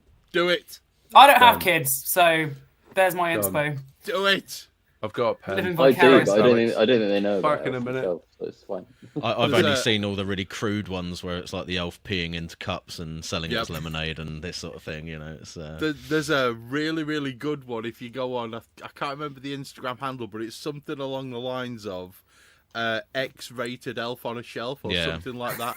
It's brilliant. Some of them, Some I of the genuinely hope they weren't actually done for kids because it would haunt them for the rest of their Yes, lives. I think. So it's absolutely. like, yeah, please. Don't do As that. an adult show, definitely we can get away with certain things, but my God, that was just some of the things. There was like fake blood and bits of animal bone, and there was one involving a chicken.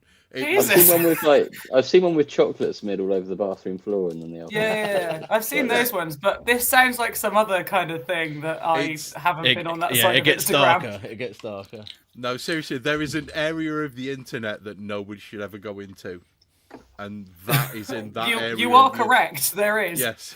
Yes. Sorry, Alex has recently told me that I'm just not online, which I think is Gen Z speak for something, but I don't know what it means. So I think I'll never end up there.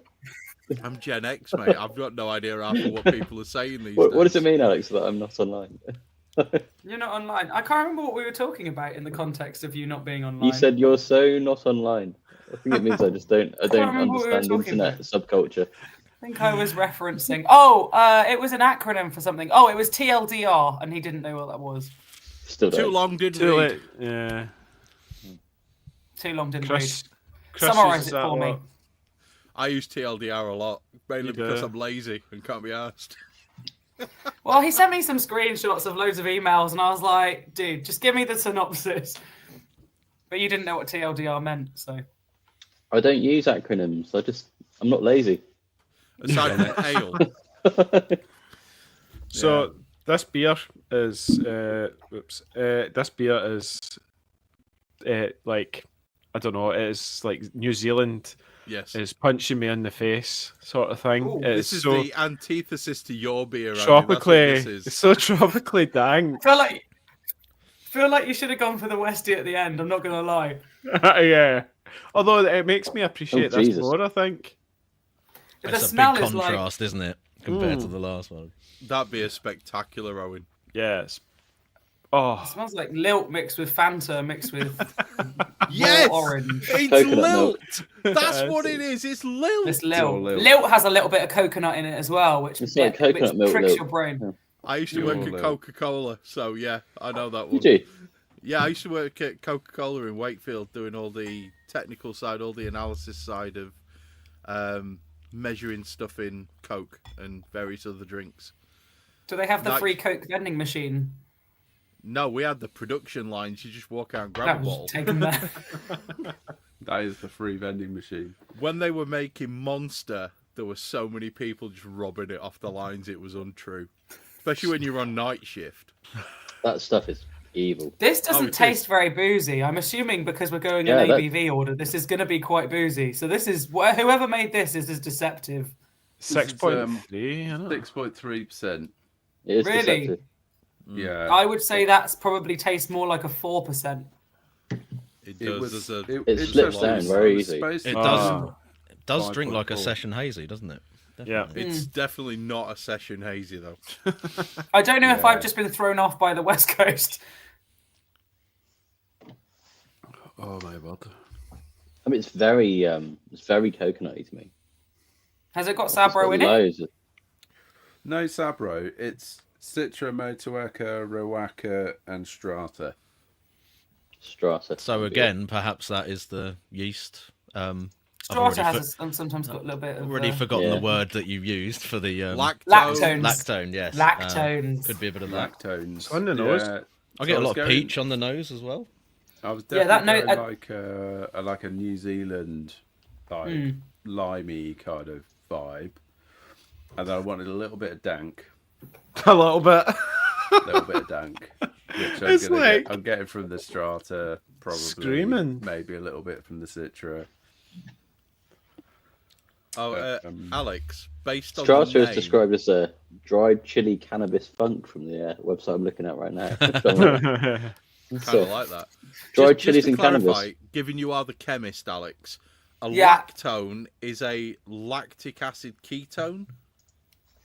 I don't know if it's a ketone of lactic acid, but it is a ketone. I presume it's. I don't know how many carbons it is because it's not lac isn't a carbon prefix. They are cyclic carboxylic esters. They're cyclic from Wikipedia. carbon Right. ketones. Okay. So it's a cyclic one. All right. Okay. They're would quite big, I explain- think. That would It's an ester, explain the not a ketone. creaminess and the mouthfeel, wouldn't it? That would explain that kind of big they're big, feeling, yeah. Chunkiness. non-reactive loops. Yeah. Yeah. Okay. Sorry, Everyone had to feels go- like they're looking at me very blankly. Had to go chemistry there for a while. Sorry, people. That's just alcohol. It's a big compound that probably isn't going to react with anything because it's a lot of carbons in a big row, in a big loop. So it In a hasn't big got any ring. ends to react from. It's Quite just a got lot of one those, though. double bond oxygen, which means that it's ketone. Two, they're esters. I like Are they it. esters? They're not. I They're not like them. ketones. No, they're esters. He's Okay. literally Googling this shit. I am. I know. I'm He keeps looking at the side. I have no Look at other the screen screens right here. now. You did a Source of degree all in this truth. shit. Come on. Good old Google. It says "own" on the end of it. It's a ketone. That's how There it you go. works. That's how it It's works. not yeah. the picture says otherwise. The picture's probably wrong. Picture's not my problem, Andy. I So, can't see the I'll- picture. It is I'll- now. I'll walk you. Can we you have want me to walk Alex you on through the every week? recipe? Yeah. I'll be the new co-host. I feel like we need a bit more feminine energy. Hey, That's I'm gonna it. Too go with male that. heavy, I'm afraid. I'm Yeah. gonna go with Definitely that. male heavy. Seriously, Agree. can we get Alex on? Because honestly, she's just giving everyone shit, and I love it. It's amazing.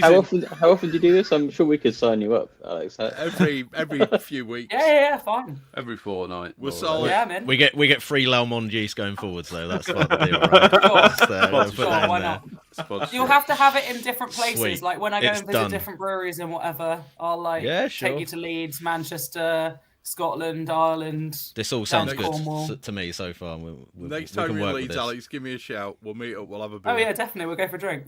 Definitely. The this beer is absolutely blowing my mind because all I'm getting This is like absolutely my kind of beer. massive amounts of lime. I've just got lime sitting on the top of my eyebrows and it's making me cringe. I want to pucker. And then I've just got this wonderful tropical note that's running underneath the lime. It's making me want to go back to Mauritius. That's what this beer is making me want to do. It's so tropical. Still, Chris, there is still a big bitterness as well to it. And There's I a take hint, yeah. only you try to get drinkability then from it rather than being kind of flabby. You wanted that bit of bitterness. To be fair, mate, I didn't add anything hot side. Only the Wow. Right. It's beautiful, man. Yeah, the hops only went in the whirlpool. It was quite a big whirlpool edition. But I don't know if the bitterness is coming from the potentially fairly aged Motueka that had Cheesy definitely been in my Motueka. freezer for at least 4 years. I'm sure So it was fine. that might have Once it been a wasn't contributing open, it's factor. all good. But there's definitely a little bit of bitterness just to carry it through, which I think Yeah. kind Makes of it adds to a it's the little bit of drinkability. balance to the Yeah. Was beer. the where did the FG Bang. end up, Owen, as well? Because I feel like Yeah. maybe it's not as thick and claggy as sometimes Neepers can be. This was the Was it? interesting part, right? And I was asking you guys about, our experience of the attenuation. So mine came in at 85% attenuation. Wow. And I What mashed did you at mash at? 70 degrees. Jesus Christ. It's funny because you So- wouldn't know drinking it. Like Whoosh. it's No. very. Big. It's big, Andy, is what this is. It feels I- heavy you know in what? the mouth. My question What was about it is, match compared temperature? with the previous two, this is like 70. milk. So 70. what was the? Yeah, I was so it about to 70 say, what is the was grams the per grist? litre of the hops versus What was the grist? Because it's so hazy. and the grist?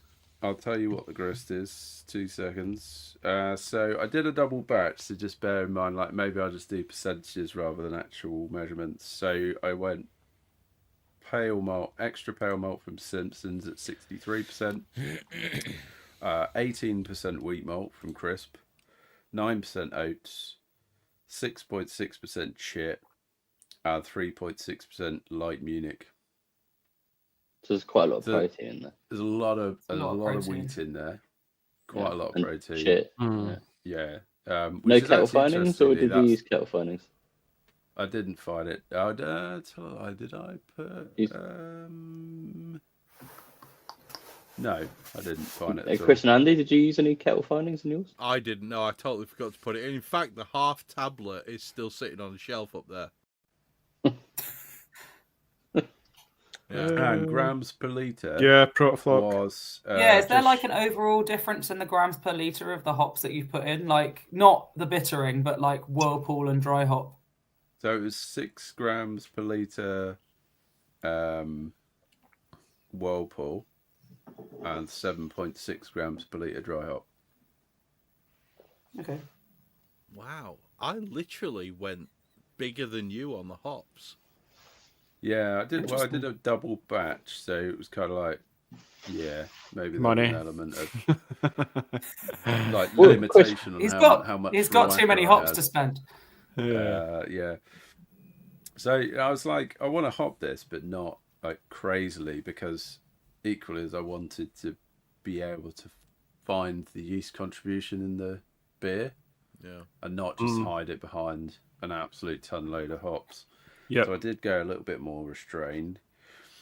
I also fermented at 21, but I did go pretty wild on the chloride, How high did which you go on was the 20 to chloride? 1 to the Jesus to the Christ. sulfate, yeah. But, So I Hey, now, how many ppm of chloride? 200. that sounds like Okay. verdant water profile then. Yeah, pretty much. kind of verdant walls profile, yeah. Yeah, I that's have to say, exactly it's a what I banger used. of a beer, mate. Yeah. It's a cracker, is that? It's got like quite a pink grapefruit mixed with guava kind of flavour to it.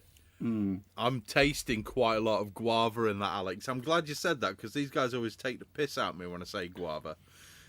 Because I they've just never still tasted don't the really know guava. what it tastes like. They've never That's the tasted thing. the guava. It's not that But I I don't love believe you. I just literally have no point. of Like reference. Mauritius, apparently. Yeah. It just reminds me of the like some of the stuff that we had, because I went over to Mauritius to get married, and some of the stuff that we had over there, some of the fruits and some of the drinks and stuff that we had, incredibly tropical. Oh, obviously it's tropical fruit heavy. It's like it was 27 degrees in the middle of winter, and it's just a stunning like array of tropical fruits, and that's where I kind of base all of that super deep kind of the weird fruits that we don't get very much in dull, rainy, tree-ridden England.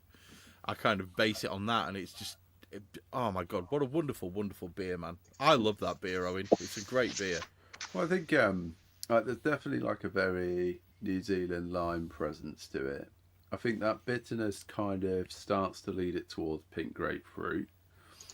I think it's kind of it's got a tropicality of a hazy, but it's also got a complexity to it. Yeah. That you kind of get different things out of it. So yeah, I'm really pleased with it. It's really nice. banger. It's Sorry, scarily can you guys hear drinkable. me? You Yeah, went we a bit can echoey, but we can perfect, hear yeah. you now. No, So I it did said it- my browser lost contact with my microphone or whatever. So. Weird. I'm gonna have to plug my laptop in a minute as well, because I've moved to a more aesthetically pleasing location, but without power. Oh no! It's Honestly, very Alex, nice, I expect Kermit the Frog and Miss Piggy to come out any minute now. They are velvet. They are literally velvet curtains. Oh man, Very nice. you're showing off now, Alex. I bought my curtains from Dunelm. My mum made all my curtains in my house. Turns out curtains weirdly expensive. Curtains and taps. Absolutely weirdly Curtains are- I expensive. don't understand why Yeah, taps outrageous. are so True. expensive. Taps I are think it's mental. because they're complex. I think that's what it is these days. Because you can get Are ones they? that pull out with the like buttons on them and stuff. Oh, yeah. No, even just a normal Victorian-looking, just a normal tap, way too expensive. Oh, they are. I mean, very complex. expensive, yeah. What in comparison to say like a smartphone? Yeah, taps. There's a They're lot more metal. complicated, aren't they? There's a lot more metal in a They tap are. than there is in a Take a lot smartphone, of mate. engineering. Actually, a tap. I moved They away do. to university and had to buy my own grocery shopping, and the price of cheese really shocked me. And then I bought a I house, remember and the that. price of I curtains remember and that taps. too. Do you remember that the too price of cheese? Yeah. I'm so When glad I it first went wasn't to uni, I was just like, me. Cheese. I'm not being I'm funny, like, Alex. why are my parents buying this? I went to university in the 90s. No. Oh, I was born in the 90s. I'm so sorry. I think everything was cheap in the 90s, wasn't it? They're pretty much everything, yeah. Especially Good old cheese, days. apparently. And beer. Beer was definitely cheap. I used to Yeah. pay. What did I used to pay? I used to pay £9 for a crate of 24 Rolling Rock. Oh, Rolling Rock. Could you buy that in the UK then? I remember Yeah. when I started at uni, they had this sort of like welcome party, and they had brought out this case of Rolling Rock, which was out of date, and it was bad.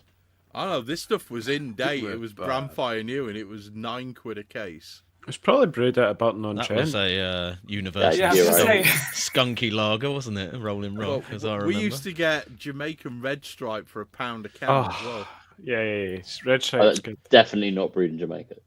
No, Oh, definitely it was not. brewed in Bedford, just over the road from my house. I used to drink some right crap when I was at uni. Carlin, probably. Yeah, I'm not looking forward to Tricky's Tenants. beers. I know it's going I to. still- Tenants. Hey, Can't go wrong with a nice. I still love Tenants is You the know best. what? Is the best Fucking big brilliant. lager. honestly, see now, I had Tenants recent, and I was blown away at how good it was. And the foam, see the foam and the lace. I on always it? get confused. I the don't know whether you're triple taking the foam. piss, Andy, or whether you genuinely like it. 'Cause you're No, like, genuine. Tenants lager. Is it legit? Is it actually Legit, the good? yeah. Oh yeah, and It it was has like this so completely synthetic unnatural looking, the theatrical foam. foam that lasts the whole way to the glass, but you love it. Yeah, it's Yeah. 'cause it's called Tetra Hop. It's just an additive, or Oh, PGA. You yeah. can have that. You're just cheating. I think the last But it's podcast great. we were talking about Tetra Hop. Tetra Hop is the thing that they use Yeah. in Tenants to make that foam Right. Ah, dome okay. at the top of the thing. It's like pillow. Yeah. Is it At the end of my, my brewing I video, have to I have could Tenants when I come to Scotland. I could drink 6 cans of Tenants without getting drunk at the end of my brewing career. Is it a bit like So Guinness? good. a as bit in, naughty, like, really. You have to go to Scotland to Oh, enjoy it. yeah. I think you just have to go to can't Scotland really to get it. anywhere I else. haven't. Yeah, you can't really get I it. was anywhere. going to say Yeah, I I was haven't gonna seen say, it I- anywhere. It's I in can't every buy it pub. anywhere here. It's in every pub in Scotland, right? I Any have pub. to say, I went to Florence in Italy with the wife. Oh, the the pub. Italians love it. Every single Export. That's Every it. single Tenant shop. Super. Super. Yes. Tenant Super. Yeah, they've got everywhere, that. literally everywhere. But you know what? The Italians- Tenants don't own Tenant Super. Yep, they sold it Not to the open. Italians. Sold it. So the Mental. Italians brew it themselves. Yeah, and it's that's just why it's in super Italy. strong. I Yeah. avoided Because I it sent while when I was in there. Italy as well in Florence, I sent a photo to Andy and went, "What the hell is this?" And then Andy was like, "Oh, it's not actually Tenants." Well, Which it side is, of the but- which side of the railway station were you? When you were in Florence, which side of the railway station? It's a niche No one. I don't idea. know. That- Trust me, that's you'll niche. you'll know because there's Left or two right? there's or... two different sides. There's north the and side south? which The nice is all bit. kind of right. I was in the nice bit as well, and all of the little like shops, all the little off licenses and everything that were over there in between the restaurants, it was all Tenant Super. Like that was what was stacked Yeah, up yeah. on the shelves. I went and had All a the little time. breakfast before I saw the statue of David, and I went to a little bistro, and they had bottles of Tenant Super in the window. It's crazy. I had a Is that why Crazy. you went I had in, on Alex? draft. Super. Oh, wrong end. My first ever legal alcoholic drink was what was it? It's like the Carling, the super. Is it Super Carling or Oh, Carlsberg? special brew. Special.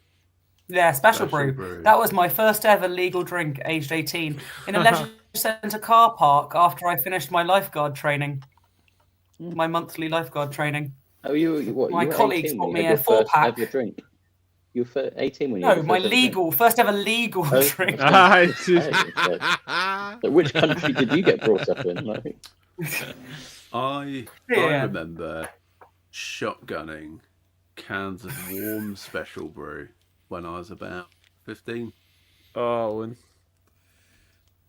I Yeah, think it when was I think I 14, tried a sip my of it. dad They were used like, to "Here's say- your 18th, here's your Classy 18th times. birthday present," and I tried it and went, "This is disgusting," and then didn't drink the rest of it. Yeah. Yeah. My dad used to buy us Bacardi Breezes at Christmas at the age of 14. I don't think we should be admitting to this live on the internet, Andy. Baby Chef. Bottles of it's all Baby coming Chef. out. Statute of limitations. I was going to say it's snapped on probably that beyond one, the Alex. point where he can get, I'm pretty sure though, there's some sort of rule that it's actually. I grew up legal in to drink Somerset. In your own It was home. only cider. Yeah. Yeah. From the age of yeah, From the that's, age of, that's like- true. It's like 8. ridiculously young. It's 8. Ridiculously, yeah.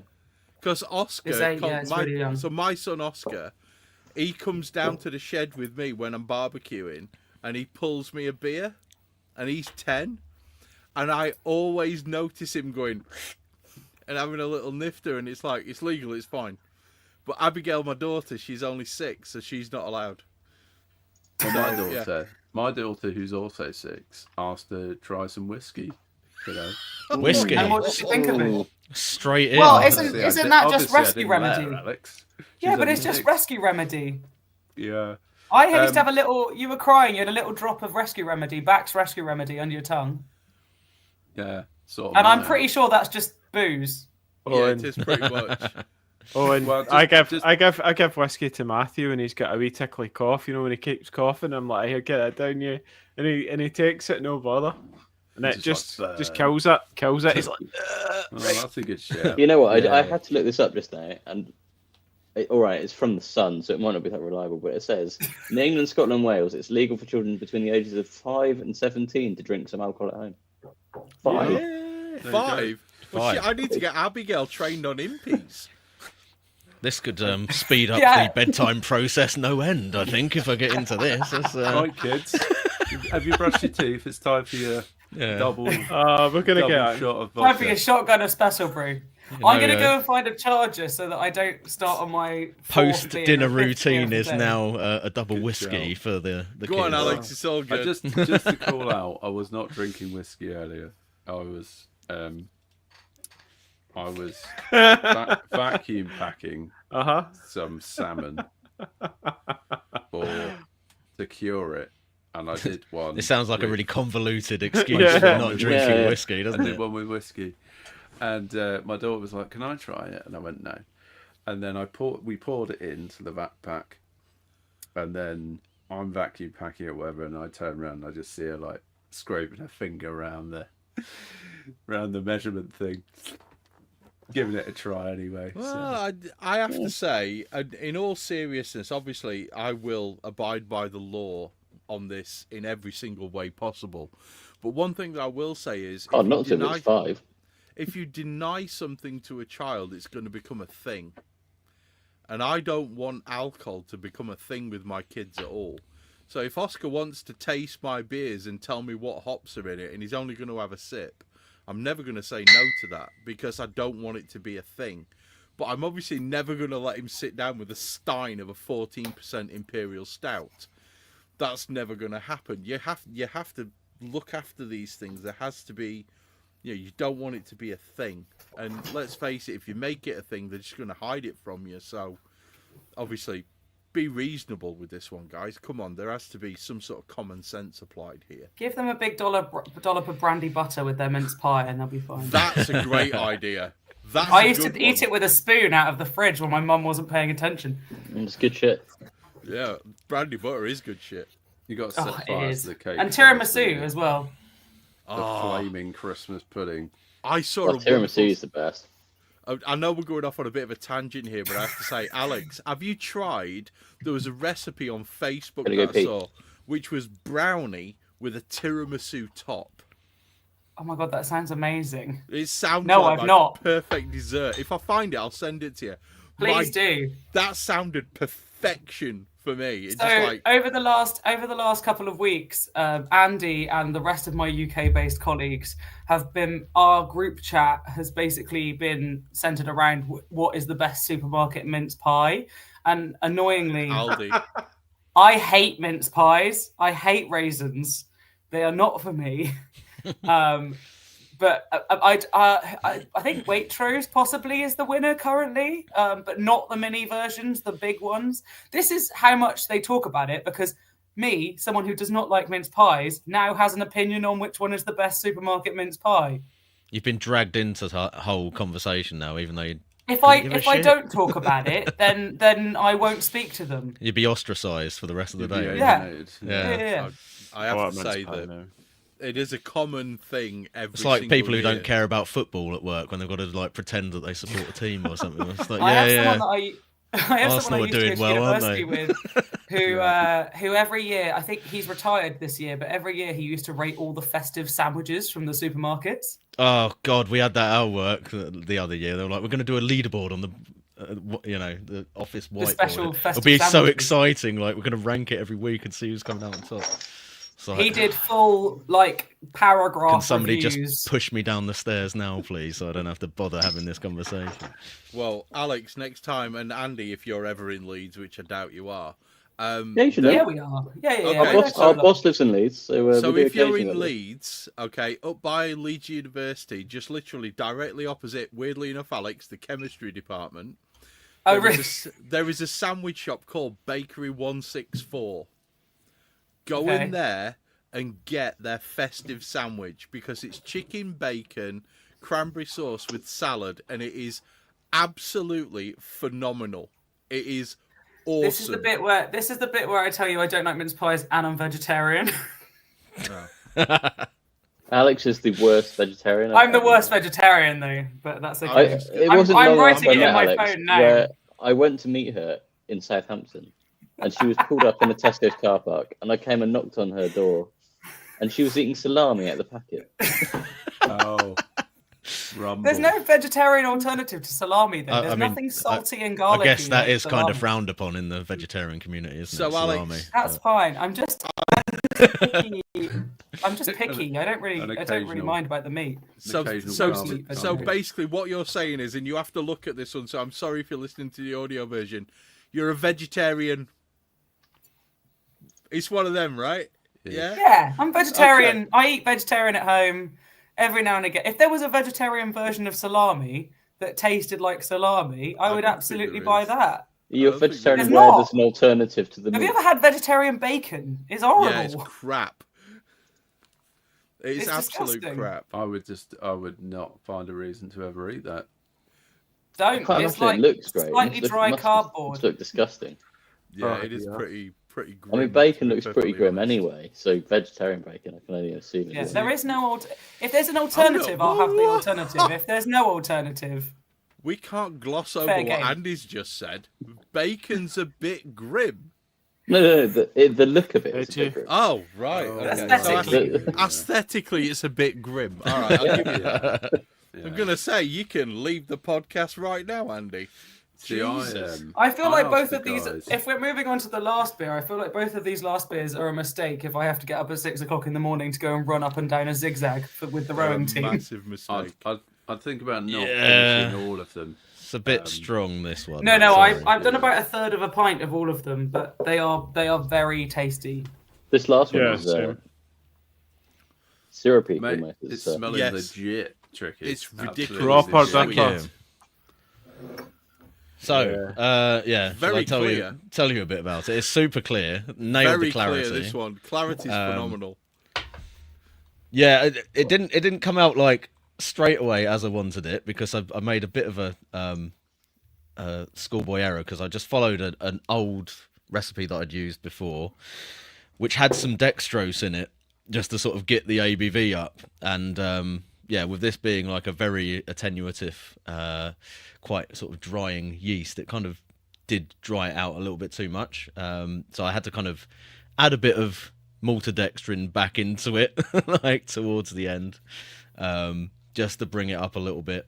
In What were you terms of aiming body. for, Chuck? Were you trying to get a 6% I was, beer? and no, then I drop was the I was 1.8? aiming for 8%, and I wasn't like out in terms of the actual numbers, but just the body of the beer was not where I wanted it to be for a dipper initially. So yeah, I kind of had to put some maltodextrin back into it. But other than that, it's yeah, pale ale malt, wheat malt, flaked wheats, and flaked oats.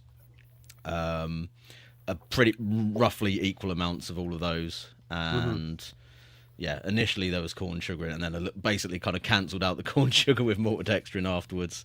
Hopping wise, say again, sorry. I was just saying it's interesting the way you're coming at the body because I mean I went over to California in the 2014 and a lot of the dippers you have there they were using corn sugar to make it drier, right? They Yeah. didn't want it as thick. Yeah. But I think the body on this for me is like it's quite high. I don't Yeah, think no, I think that was that it's definitely brought it up. Obviously, when I added the maltodextrin back in, It's but a it was kind of hefty the boy, man. opposite afterwards. Oh, so, yeah. and then the hop says 400 grams total. It's like a Or track. actually, no, there's more than that because I've got incognito and spectrum in there, so the equivalent is probably much higher. So it's probably about 600 grams, like equivalent weight. 20 grams of Columbus, 60 minutes. So there is a bit of bitterness in there with that. And then the rest of it is all Whirlpool, Nectron, Strata, Mosaic, Incognito in the Whirlpool. All three of them are Incognito? No, just the Mosaic, the Nectron and Strata are 50 grams of each. So it's 200 grams equivalent, sort of T90 in the Whirlpool. And then the dry hop was 100 grams of Mosaic pellets, 100 grams of Nectron, 50 grams of Strata, and another 20 grams of Mosaic Spectrum. So 350 grams equivalent dry hop. It's a hell of a lot of hops. Quite a lot of hops. And I wouldn't describe that recipe as scalable. No, I got a bit carried away, to be honest, with that. It was like, I've got some Spectrum and Incognito Mosaic. Let's just throw it all in and see what happens. Yeah, why not? Fair. It's scalable if you're at somebody who's incredibly rich as brewery and doesn't mind taking a loss on a 20-hectare patch. That's not something Track would do. It is something Track would do, to be fair. This is very Track-esque, tricky. Yeah. Not surprising. I mean, tricky. A great compliment. It is a great beer, and it has some serious heft when you drink it. It's Is beautiful. everyone else getting that? It feels. Yeah, it of course. It feels Timmy Jenkins kind of heft. Oh, it's lovely. It's really, really nice. It feels heavy. I would love to know what the sort of the actual weight per mil of this is, because I don't think it's going to be 1 frigging gram. It's a wonderfully hefty beer, Trick. I did put a bit of salt into the water profile as well. Nice. So there's 5 grams of sodium chloride. Yeah. This was a 23 3 litre batch. 23 litre batch, right. so 5 grams of salt and high chloride, as you'd expect. So mine was basically 2 to 1 chloride to sulfate, so it was 200 to 100 on the ppm, but about 60 ppm on the sodium. So You guys, I'm assuming, have used our Verdant yeast as well. How would you say that this Pomona yeast compares to the Verdant yeast? Because I think a lot of the questions that we get doesn't try and crawl at the top, does it? Well, I mean, it might do. I don't know. I think Didn't my experience with Pomona is it strikes me as being a little bit more consistent. I think Verdant can be a little bit Hit and miss. It can dry out quite a bit. I think it dries out quite a bit in Gen 1 and improves quite a bit if you recycle it. But of course, that's not necessarily something that people will tend to do when they're buying a dry yeast. But the flavour profile is quite different. I think I agree with Andy. I think that's the comment a question that we get quite a lot about it is, how is it different from Verdant? And I mean, the only thing is, it is different from Verdant. Like, I think that's worth highlighting, because they do both sell themselves as hazy IPA yeasts, but I do think the flavour profile is completely different. Yeah, It is, totally. I would agree. Yeah, I feel like Verdant is a little bit more stone fruit forward, maybe. Whereas this has a little bit more of a citrusy, Tropical. Kind of, but it's like that kind of bright pineapple-y kind of tropical note, perhaps. And then, as you were saying before, maybe there's some other stuff coming in, like the coconut and stuff, that's kind of adding another kind of creamy note to it. So definitely different. It's something that it would probably be like gonna have to do a side-by-side trial to see exactly what's different. It's always difficult to judge that off of what you remember of trying the other yeast before. But and otherwise, just the kind of coming back to what Owen said as far as like the attenuation and stuff, this seems to be like very attenuative and quite reliable in terms of getting that fermentation all the way through, whereas in my experience Lallmand's the Verdant strain has been a little bit more difficult maybe sometimes to get down to the finishing gravity for me personally. Everyone's mileage may vary or whatever, but just maybe a little bit more aggressive in terms of fermentation kind of characteristics. No, that's the kind of feedback that we like to hear. So so that I've got something. The thing is, I'm not in a brewery every day. Do you know what I mean? Me and Andy aren't in a brewery every day, so we get all the trials from the brewers and we get all this stuff. But it's when someone asks you for qualitative feedback on a strain, it's like Yeah. you can kind of go, oh yeah, well this brewery said that it was different enough that they wouldn't use it for the beer that they normally produce with Verdant.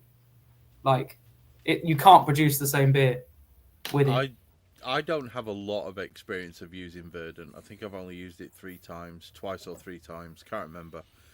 But as far as judging based on the styles that have been brewed tonight, the different beers that have been produced with this yeast, I think, honestly, I would rather go with this than Verdant. Okay. Mainly because I like the nose. It's a very it's a very consistent aroma profile that I'm getting from this beer, and I'm not a particularly big fan of the Verdant aroma profile. That's just me personally. I think that and the Nottingham sometimes has a couple of people that are like, I hate them. Like, oh, this is not for me. Yeah, totally. And you drink with and that's your nose. okay. You drink with your nose a lot. So for me, it's a big thing. But one thing that I will say, for those of you who do still have some of my beer in your glass, I know, I just had it again, Chris. have a gobful of Tricky's beer, and then have a little sip of mine. And the guava comes through so unbelievably strong on mine compared to Tricky's.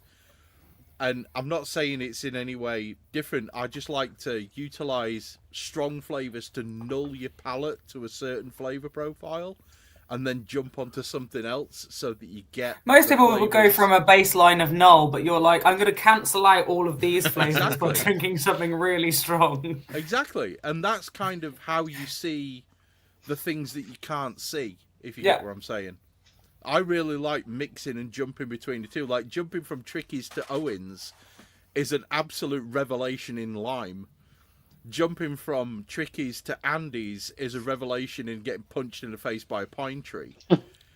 And then you've got all these different things, because like I've got 4 of them going. You could jump between the 4 and you can really nullify one thing to accentuate another. And I really like that kind of that tropical vibe that these are giving off. I think it's really, really quite welcome in the beers that I will produce. So I'll definitely be getting some more Pomona and using it. Definitely. Yeah. I think cool yeast, isn't it? Actually, it's an interesting yeast. I'll be honest with you. It seems to rock Owen's kind of New Zealand, New World lime kind of tropical guava thing really heavy. But it also works well for a Westie, because I'm not exactly going to throw that Westie away. It's nice. It's really heavy on the kind of. You can bet it. Sorry, Chris. Andy, this isn't going anywhere, mate. You don't have to like right? it, Chris. And it's kind of you're feeling the different, especially producing the beers that we have. You're feeling the different complexities that the yeast is bringing based on what the hops are bringing. And it's cool to like brew 4, swap them, and then kind of try them at the same time, because it's really helping me. Well, but you know, everybody thinks I'm an arsehole, so I'm just going to shut up now. Should we have a vote? Favourites? Oh, Andy's starting a war. I think we ought to. I think we should. Owen's by a mile for me. Oh, really? Right, okay. I actually really like the Dipper. I think the Dipper's great. Yeah. I think it's got to be one of the last 2 for me. Sorry, Andy and Chris. I love a West Coast, but this Dipper's very good. Yeah, it's fantastic. Well, I can't vote for myself, so I would have picked Owens. Yours has such a hefty fruit load on it, though, Tricky. It's well, really, considering really the cost of the ingredients that went into it, I would hope it bloody well does, to be honest. Because like, you know, I've not totaled it up. I don't want to. So now scale it up to a 30 hectolitre fruit. Genuinely, that's exactly what I would expect. You know, that when we had Track on the pod, and we were drinking all those dippers, right? This is like on par, like with those, and that was insane. It's almost like Tricky riding the track train, isn't it? I'm happy with that feedback. I'm quitting home brewing now. I'm getting out while I can. You know. Yeah. That's it for me. Yeah. Right. So before we leave this, we do have some further questions, and one of the things is rather a technical one. Do you have a flavor profile spider diagram for us to be able to look at of what people have pulled from this yeast specifically to see whether or not what we're tasting is legit? Yeah, so we have this on our TDS. So that's the technical data sheet that we produce for all of our yeast brands. So the Pomona has one, as well as the Verdant, as well as the Belle Saison, as well as the Windsor. All of them have these flavor diagrams. So what that comes I'll from put it is in the that chat. I think I've just clicked on it. We take when we have a new yeast, so as well as going through, can we produce this yeast sustainably? Can we make it in a way where we're going to end up with enough viable yeast to package? We also then send out the trial yeast to breweries to test and to mess around with. Yeah, there it is. And so from that data that we gather back from breweries all around the world, we get the flavor, aroma, and quick facts part of this sheet. So that's where we're taking that from, is from the feedback given to us by brewers who have messed around with it. Some people make hazies, some people make stouts, some people make clear West Coasts. Basically, we just give them the yeast and kind of give them free rein to. We give them some idea of what we're looking for with it, but we don't give them a ballpark of what they have to do. And so from that, we'll get the information about pitching rate, the temperature, fermentation temperature, the flavor and aroma graph. And so that's where we get all our technical data. And that obviously takes a lot of time and energy to be able to get those brewers to make beers with this yeast that they aren't already making. I think in this case, we also sent it to some brewers who were already using Verdant. We don't want to cannibalize our own kind of category. And had them try it with their core range to make sure that it was different enough that they wouldn't make their core range with it, if that makes sense. So that they are distinguishable enough. And I think that's something worth highlighting, is because we have these two hazy strains. It's a lot of people were saying, oh, well, they're possibly the same thing, or they make similar profiles, but they are very, very different in the flavors. They are very different. Yeah. They are very, very different. And weirdly enough, I'm looking on the flavor wheel for Verdant, and it says there's quite a lot of red apple. Yeah. And I remember that quite distinctly when I was drinking, because I honestly thought that, oh my God, is that acetaldehyde? But it's not. It's just the red apple flavor coming through. Yeah. And we had a very big discussion about this a while back, because we had a Canadian guy, Eric, who kept talking about this red apple flavor. And I think red apple is something that's described in the US and Canada a lot more than it is in the UK. So nobody really knew what red apple was, but it was something quite different to green apple, which is something that we all know what green apple is. But red apple it's a bit more confusing.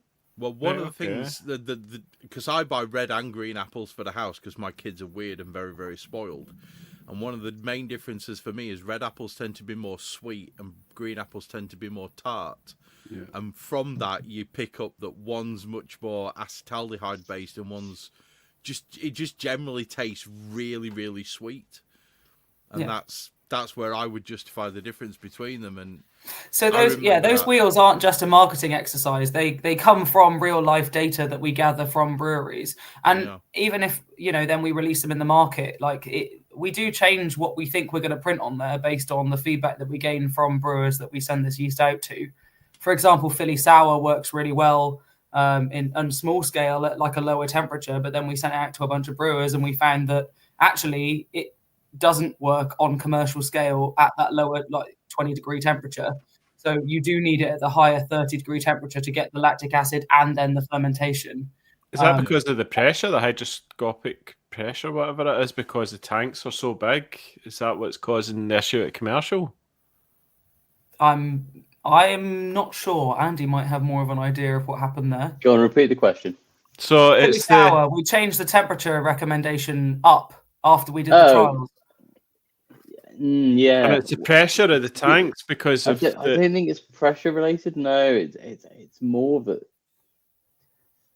it's a strange one, because it really does require a higher temperature to work well. But when we did the tests in the lab, it was relatively quick, even at cooler temperatures. But I don't think it's vessel geometry. It's something else.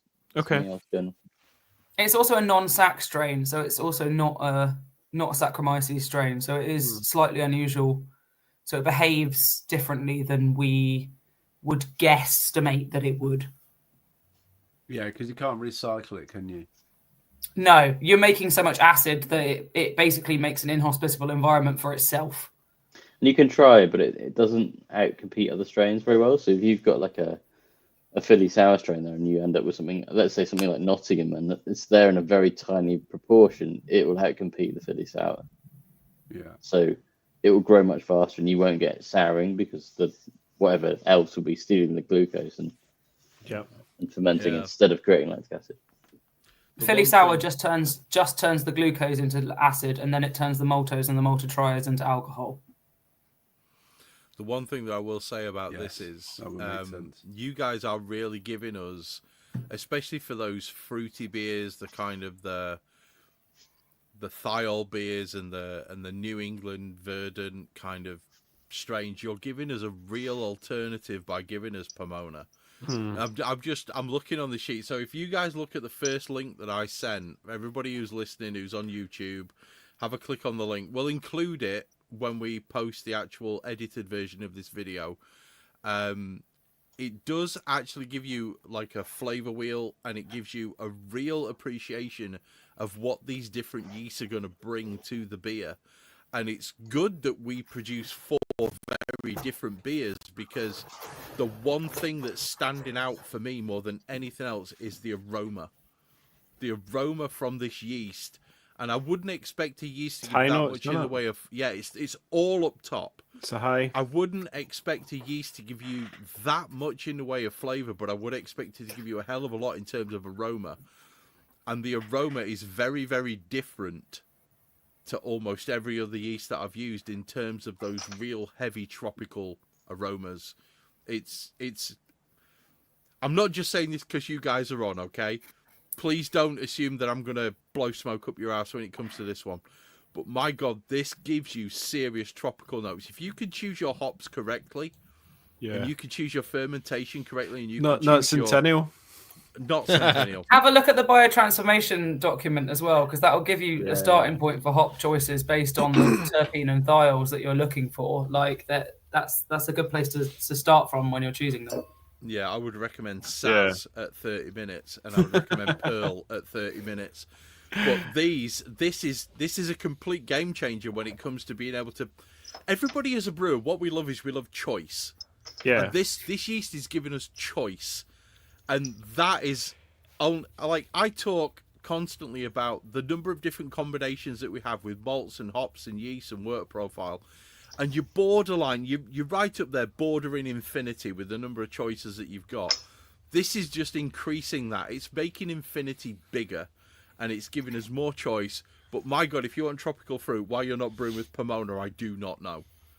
It's a great yeast. I've got no problems with this yeast at all. I think it's clearly a very capable yeast if you're trying to push the ABVs up towards the top end as well. That's a good point. You think, it had no problem.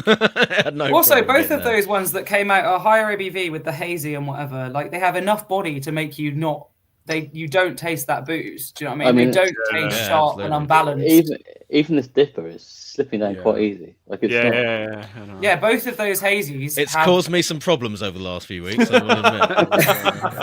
I was going to say, it's not easy brewing an 8% beer without, especially this style. Without a burn. Without a burn. Yeah, it's not easily done. But both of those at the higher ABV, what I would categorize as the higher ABV, unrealistically sessionable, are both like... That's a great way to describe it, Alex. Well, I used to work at a craft beer bar, and I am such a pedant when people come in and they're like, I want a session beer. I'm like, how optimistic are you? Like, anything's a session beer. If you try hard enough. It depends how long you've got for your session, doesn't it? Yeah, like, if your session is 20 minutes. You want a really short session? Yeah. Here's a 14%. We can arrange something for you. And my other pedant question was, can I have a light beer, please? Light in colour, light in flavour, light in weight, light in calories. You see, that's just the scientist in you talking, Alex. That's not being a pedant. See, my biggest pet peeve was somebody would come in and ask for a single malt with Coke, and you'd be like, no, definitely not. Like, I love how Andy's answer is no. Just no. You can have the famous Grace with Coke, or you can have nothing. Yeah, we've got JD. We've It's a got great famous yeast. grouse. Yeah. It's a great We've yeast. got It was bells. Can I have a Glenlivet and Coke? No. No. No, you No, you can't. You could have an ice Guys, cube. You're literally or you not could have some tasting that. water. Please. This is a banger. I love this yeast. I really do. Ah. So I think later on in the notes document that we've got, which I don't know if Tricky sent you guys a link to the notes document. One of the things that we've got is suitability for different styles. Well, pardon me, but it fucking works perfectly for these four. Yeah. I Yeah, think that was- anything, if you want something to what's be a bit interesting though thinner, is that they're all pale styles. Like the Verdant works really well in dark styles. I'm not sure that the Pomona works that well in dark styles. Right, okay. Well, there's a that's challenge, interesting. and challenge accepted. It's a guess. It is a challenge. Like, give it a go. I why think in not? all But, of these we have had a little bit of like a oily mouthfeel body thing that I definitely think oily. has originated in the yeast rather than in the malt bill, because you said Yeah. you just use lager malt. So I wouldn't say it would make a good Pilsner or Helles like. No, I used Yeast. Pilsner and Vienna malt. I didn't use like straight lager Okay, there was. malt. Okay. But yeah, it worked really well in those. I mean, they taste great. They're just it just isn't an epitome of that style, I would say. Oh no, definitely not. Which is why I didn't call it a lager, because Tricky would have complained. No, and it's not even a golden ale, is it, Chris? It's it's got a lot of hot body sort of thing. It's an like IPL, isn't it? Let's face it. It's that kind Yeah, of. or a dry hop lager. It's Yeah. a if you New, called it an IPL, I wouldn't have complained. it's a New England pale lager. That's what I would say. Yep. I mean, Cool. is it even a lager? It's just a It pale was ale, isn't lagered. it? It's just It it's was the lagered. malts. You The know, malts. you just made a pale ale with lager malt. I did didn't pretty much. Yeah. I mean, I would have been Lagers, interested. I mean, most of the malts is the lager malt and the pale malt. It's basically Yeah. the same. Shh, don't tell them it's the same thing. I just I would love have that liked to style. have tried Andy's beer, but fermented at like 21 degrees. Because I think that maybe that kind of temperature range and fermentation could have contributed to quite a different beer. Yep. what was I Tricky's agree. fermented Actually, at? Do we know? I'd like to have tried that. I was 19. Tricky's was Cool. 19. No, Tricky's, I don't know. I'm not sure what Tricky's was. I reckon he probably went the same as what you and I did. In fact, 21. I think we even chatted about it, didn't we? About what temp we were going to go for. We chat about so much, Owen. I've got no clue. We did chat a lot of shit. It's a great yeast. I think Andy's out of the three was the most definitely the different. one that was less kind of like yeast present. It was Yeah. so I do wonder if that was the kind of key difference. The fermentation temperature. I think so. Andy's has Possibly. such a note of caramel on it for me. It's untrue. That's every good new West I Coast just go to. I get cinder, toffee, and pine. As soon as Yeah. you go back to it, you go, oh yeah, that is quite toffee. It's very west. I mean, I think this is probably even further west than California, but I'm impressed. I'm impressed with the fact that, like, based on your grist, you're getting totally. that kind of malt aroma on it.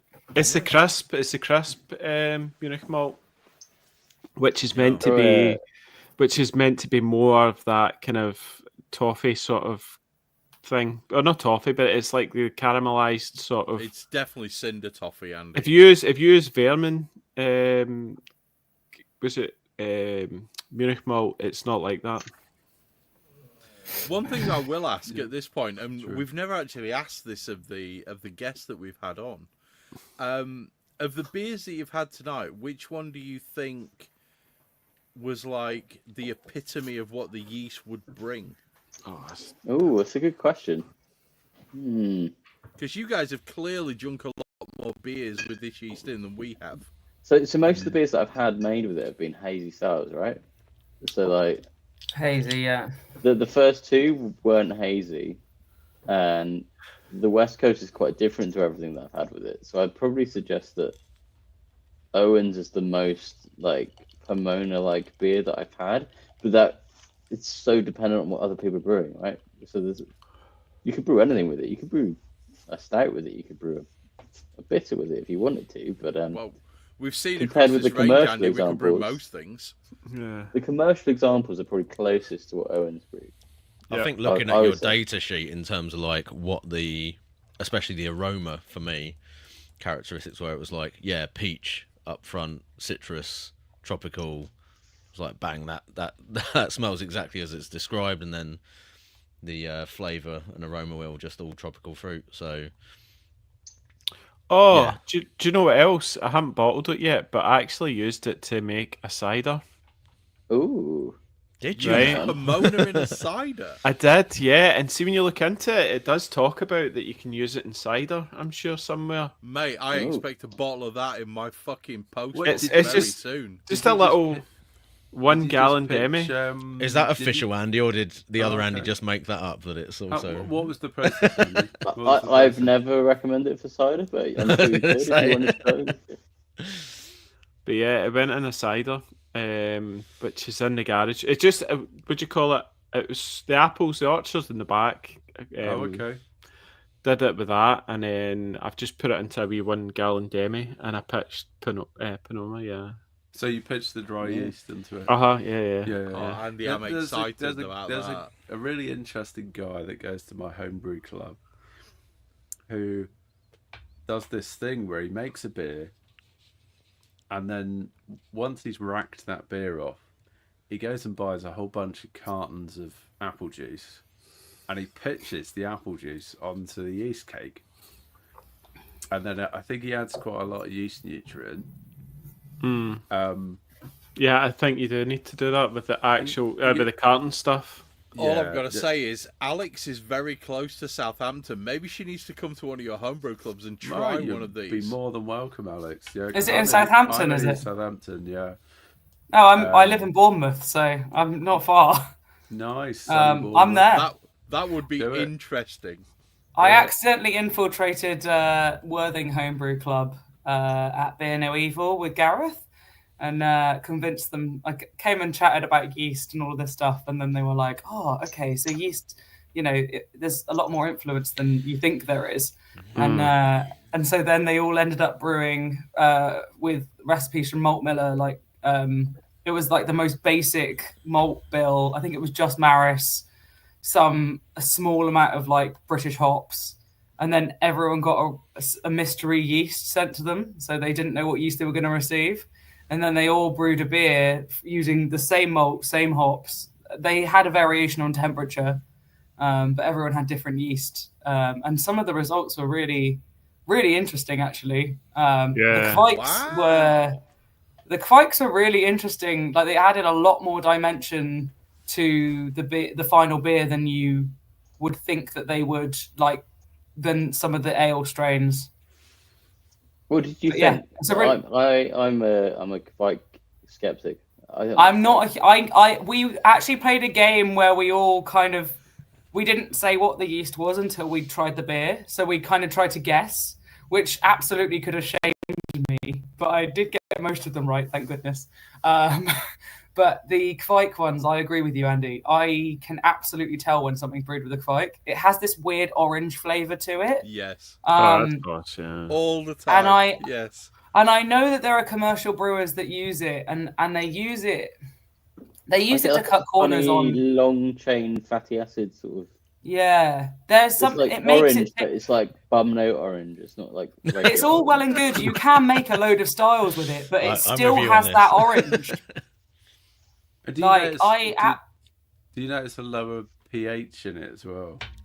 Yeah, from they the were all organic very acid. different. It's like slightly lower, not a lot lower, but Just a little bit lower, just like a A little little bit tang. lower. But you can tell it's a Kveik. Do you know what I mean? And I think there are small commercial breweries that use it for everything, because it's cheaper to have just one yeast. It's cheaper to brew everything in 1 week and then ferment it for a week and then package it in a week and then sell it and then do it all over again. I Because- also think if you're fermenting at 37, then your autolysis is happening at 3 or 4 times the rate at which autolysis would happen in a regular beer. So not only are you getting this weird fatty acid character, bum note orange, you're also getting like dead yeast character appearing much faster than it should. I think it has a time and a place, and I think it works really well in like lighter summer beers, but that's not sometimes what it's sold as. Because some of the ones that they did with this basic malt bill, basic hop bill, tasted really citrusy and like fresh, but I just don't think it works in every style. And I know that there's a lot of people that like using it in a lot of different styles, which is fine. Oh, yeah. By all means, if you like drinking it, fine. I just don't think it works in every style. I mean, it's like a tool, right? Like yeast are just a tool to shape something. And I think I agree with you, Alex. I think Kvike has its place, has its time and its place. I've made a black IPA with Kvike before, to really good results. So I think you just have. I'm Well, if also you'd a like a black really IPA nerdy skeptic. yeast talk at your homebrew club, I'm more than happy to come down to Southampton. I will. I'll give you a call, Alex, and try and line something up, because it's a fairly active homebrew club, and it's in a nice location as well, not too far from the train station. Are you guys like working with Kvike strains to try and isolate some of the We actually have better quite a lot of characteristics Kvike out of them, or I think. Well, we were the first ones to do a dried Kvike strain. yeah? I think we You have did about. dried Voss, didn't you? Yeah. We've got about 30 in the catalogue, I think, Okay, Voss is interesting. phenomenal. Not commercially made. and we Yeah, haven't sure. brought any others out other than Voss so far. And we've done a lot of tests. So we had a Hornendal isolate that we almost released, and we decided that actually it wasn't that different to Voss. So Yeah, if you're launching it, it's got to bring something new to the party, and if it doesn't, then Yeah. why would you? So that's why we didn't launch it. But we might do one this year. We're looking at potentially, because we've got 4,000 new strains, right? And something that White Labs have done very successfully over the few years is do like kind of one-offs. So there'll be like a seasonal special edition type things. We might start doing one of those. Chris, tell them to get an Oktoberfest Mertzen lager strain. You need to get an Oktoberfest strain, guys, and you need to make it dried, and you need to release it, because That's people what we will all go want. mental. Yeah, what are your requests? Give us. Yeah, your that's requests. the We'll request. come back. WRP Not- 820. It's Find Marsden it. and some Yorkshire one. yeah, the Yorkshire one that nobody else niche wants outside the corners, UK. No, you can't say that, Tricky, because what's his Anyone in name? the comments as well. If there's anything that you want, please drop them in your comments. Yeah, but comments. we've We're got to happy factor hear in it's not, feedback. obviously there's the commercial aspect to this rather Yeah, than just the yeah. homebrew nerd aspect of like, yeah, there'll be loads of US like homebrewers that want the West Yorkshire strain as well, but not necessarily, big 2 tons worth commercial. of nerdy Yeah. brewers. That's what we need. Exactly. You so, have to take into account as well, and this is something that we've not mentioned on this one because it's coming up to the time, but we have literal Santa, okay, currently in the chat. Thomas H is Santa Claus, Yes. all right? And Allegedly. Thomas H, It's on Thomas he H, lives next to North Pole.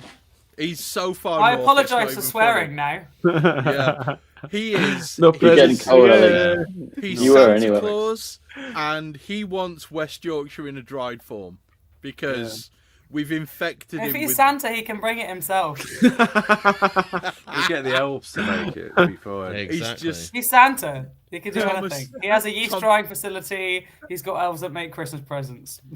Thomas is an absolute legend. He's one of our biggest, most longest serving fans of the podcast.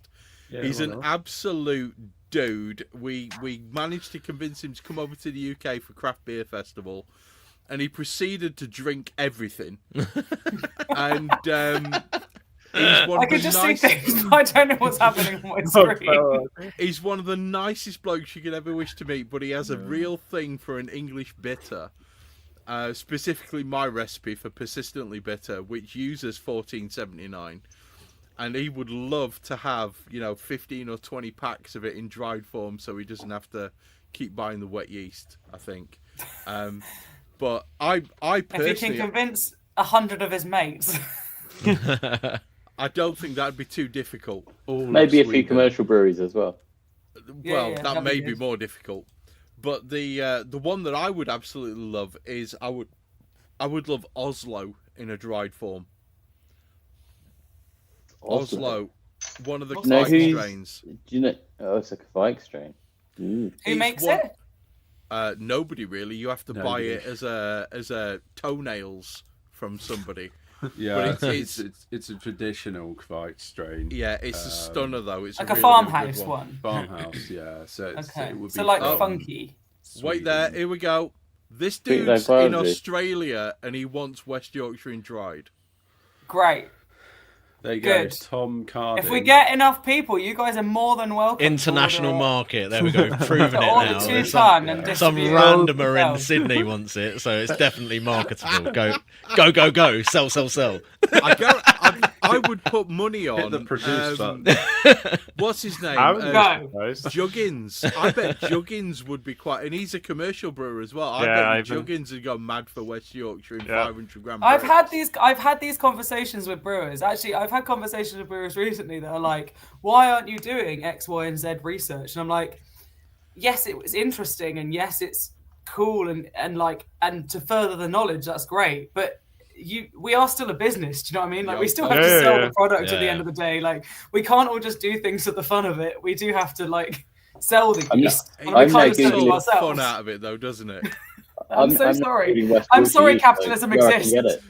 Where can I get West Yorkshire yeast? I think Right. why Andy's on the mission now. I'm now looking it up. I am. It's Yeah. 1479. What's this Oslo yeast, Andy? Are we doing that? What's the I mean, next, what's the it's next funny beer 'cause style? Oslo- What's your Oslo beer style of great. 2025? But my beer style, Well, obviously, these it's West guys. Coast. I'm West doing Coast. market research. What else now. could it be? It's West Coast. Okay. Market research on 2025 beer style. Pilsners. Oh. Come on. Lagers, Hellas. I said lagers for this year. It was lagers this year. Low alc? Everyone, I'm pretty sure everyone said that the last 3 years. Hazy is dead. West Coast IPA is king.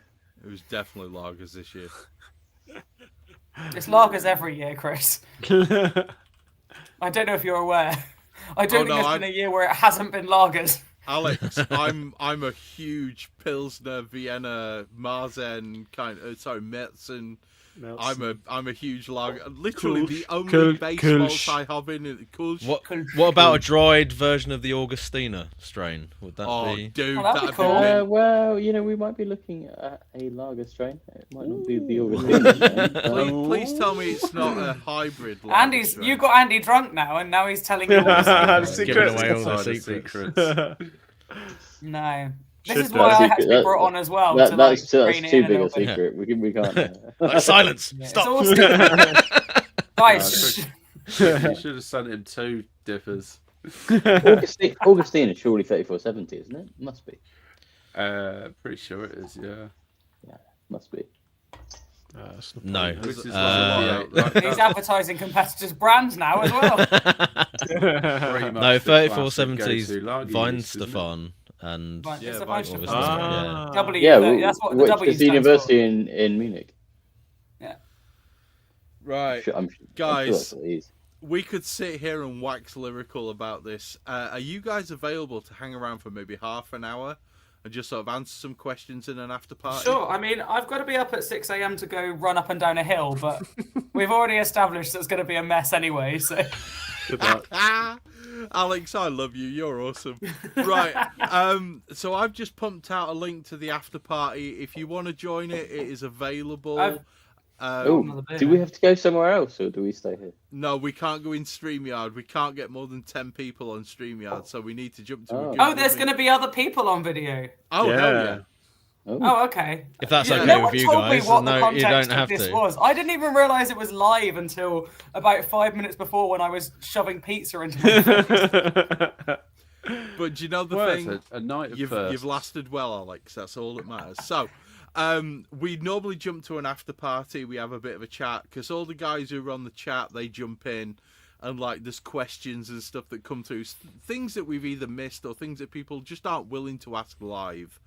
And to Which be is fair, worrying. sometimes you get the really interesting ones in the after party. Although I'll be honest with you, if anybody asks anything inappropriate, I'm personally going to kick your ass. All right, that is unacceptable behaviour. Just because he's ginger, we don't ask those questions. All right. So And we're yes, going they to are. jump into that. I'm sure they are. Your eyebrows Just are definitely preempting. Just matching. preempting. Right. So we're going to jump into that one. We're going to have a bit of a chat. I would just like to say to you two wonderful, wonderful humans from Lallemand who've joined us, thank you very, very much.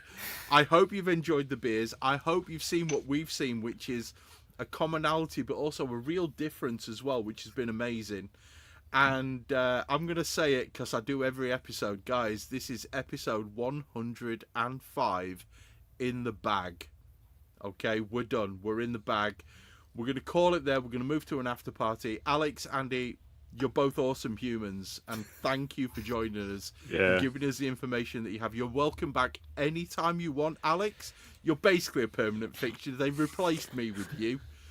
So I got the hair for it. We're all good. I've got actually more hair than you at the moment. It needs shaving. Marginally. But yeah, we're all good. We're all good. I'm not saying anything else. So we're good, and we'll see you in the after party. Thank you very much for joining us. Everybody say goodbye, and we'll wrap this one up. Bye. Bye-bye, everyone. Bye. Keep doing what you're doing, Lallemand, because you're doing awesome. We'll see you soon. Bye.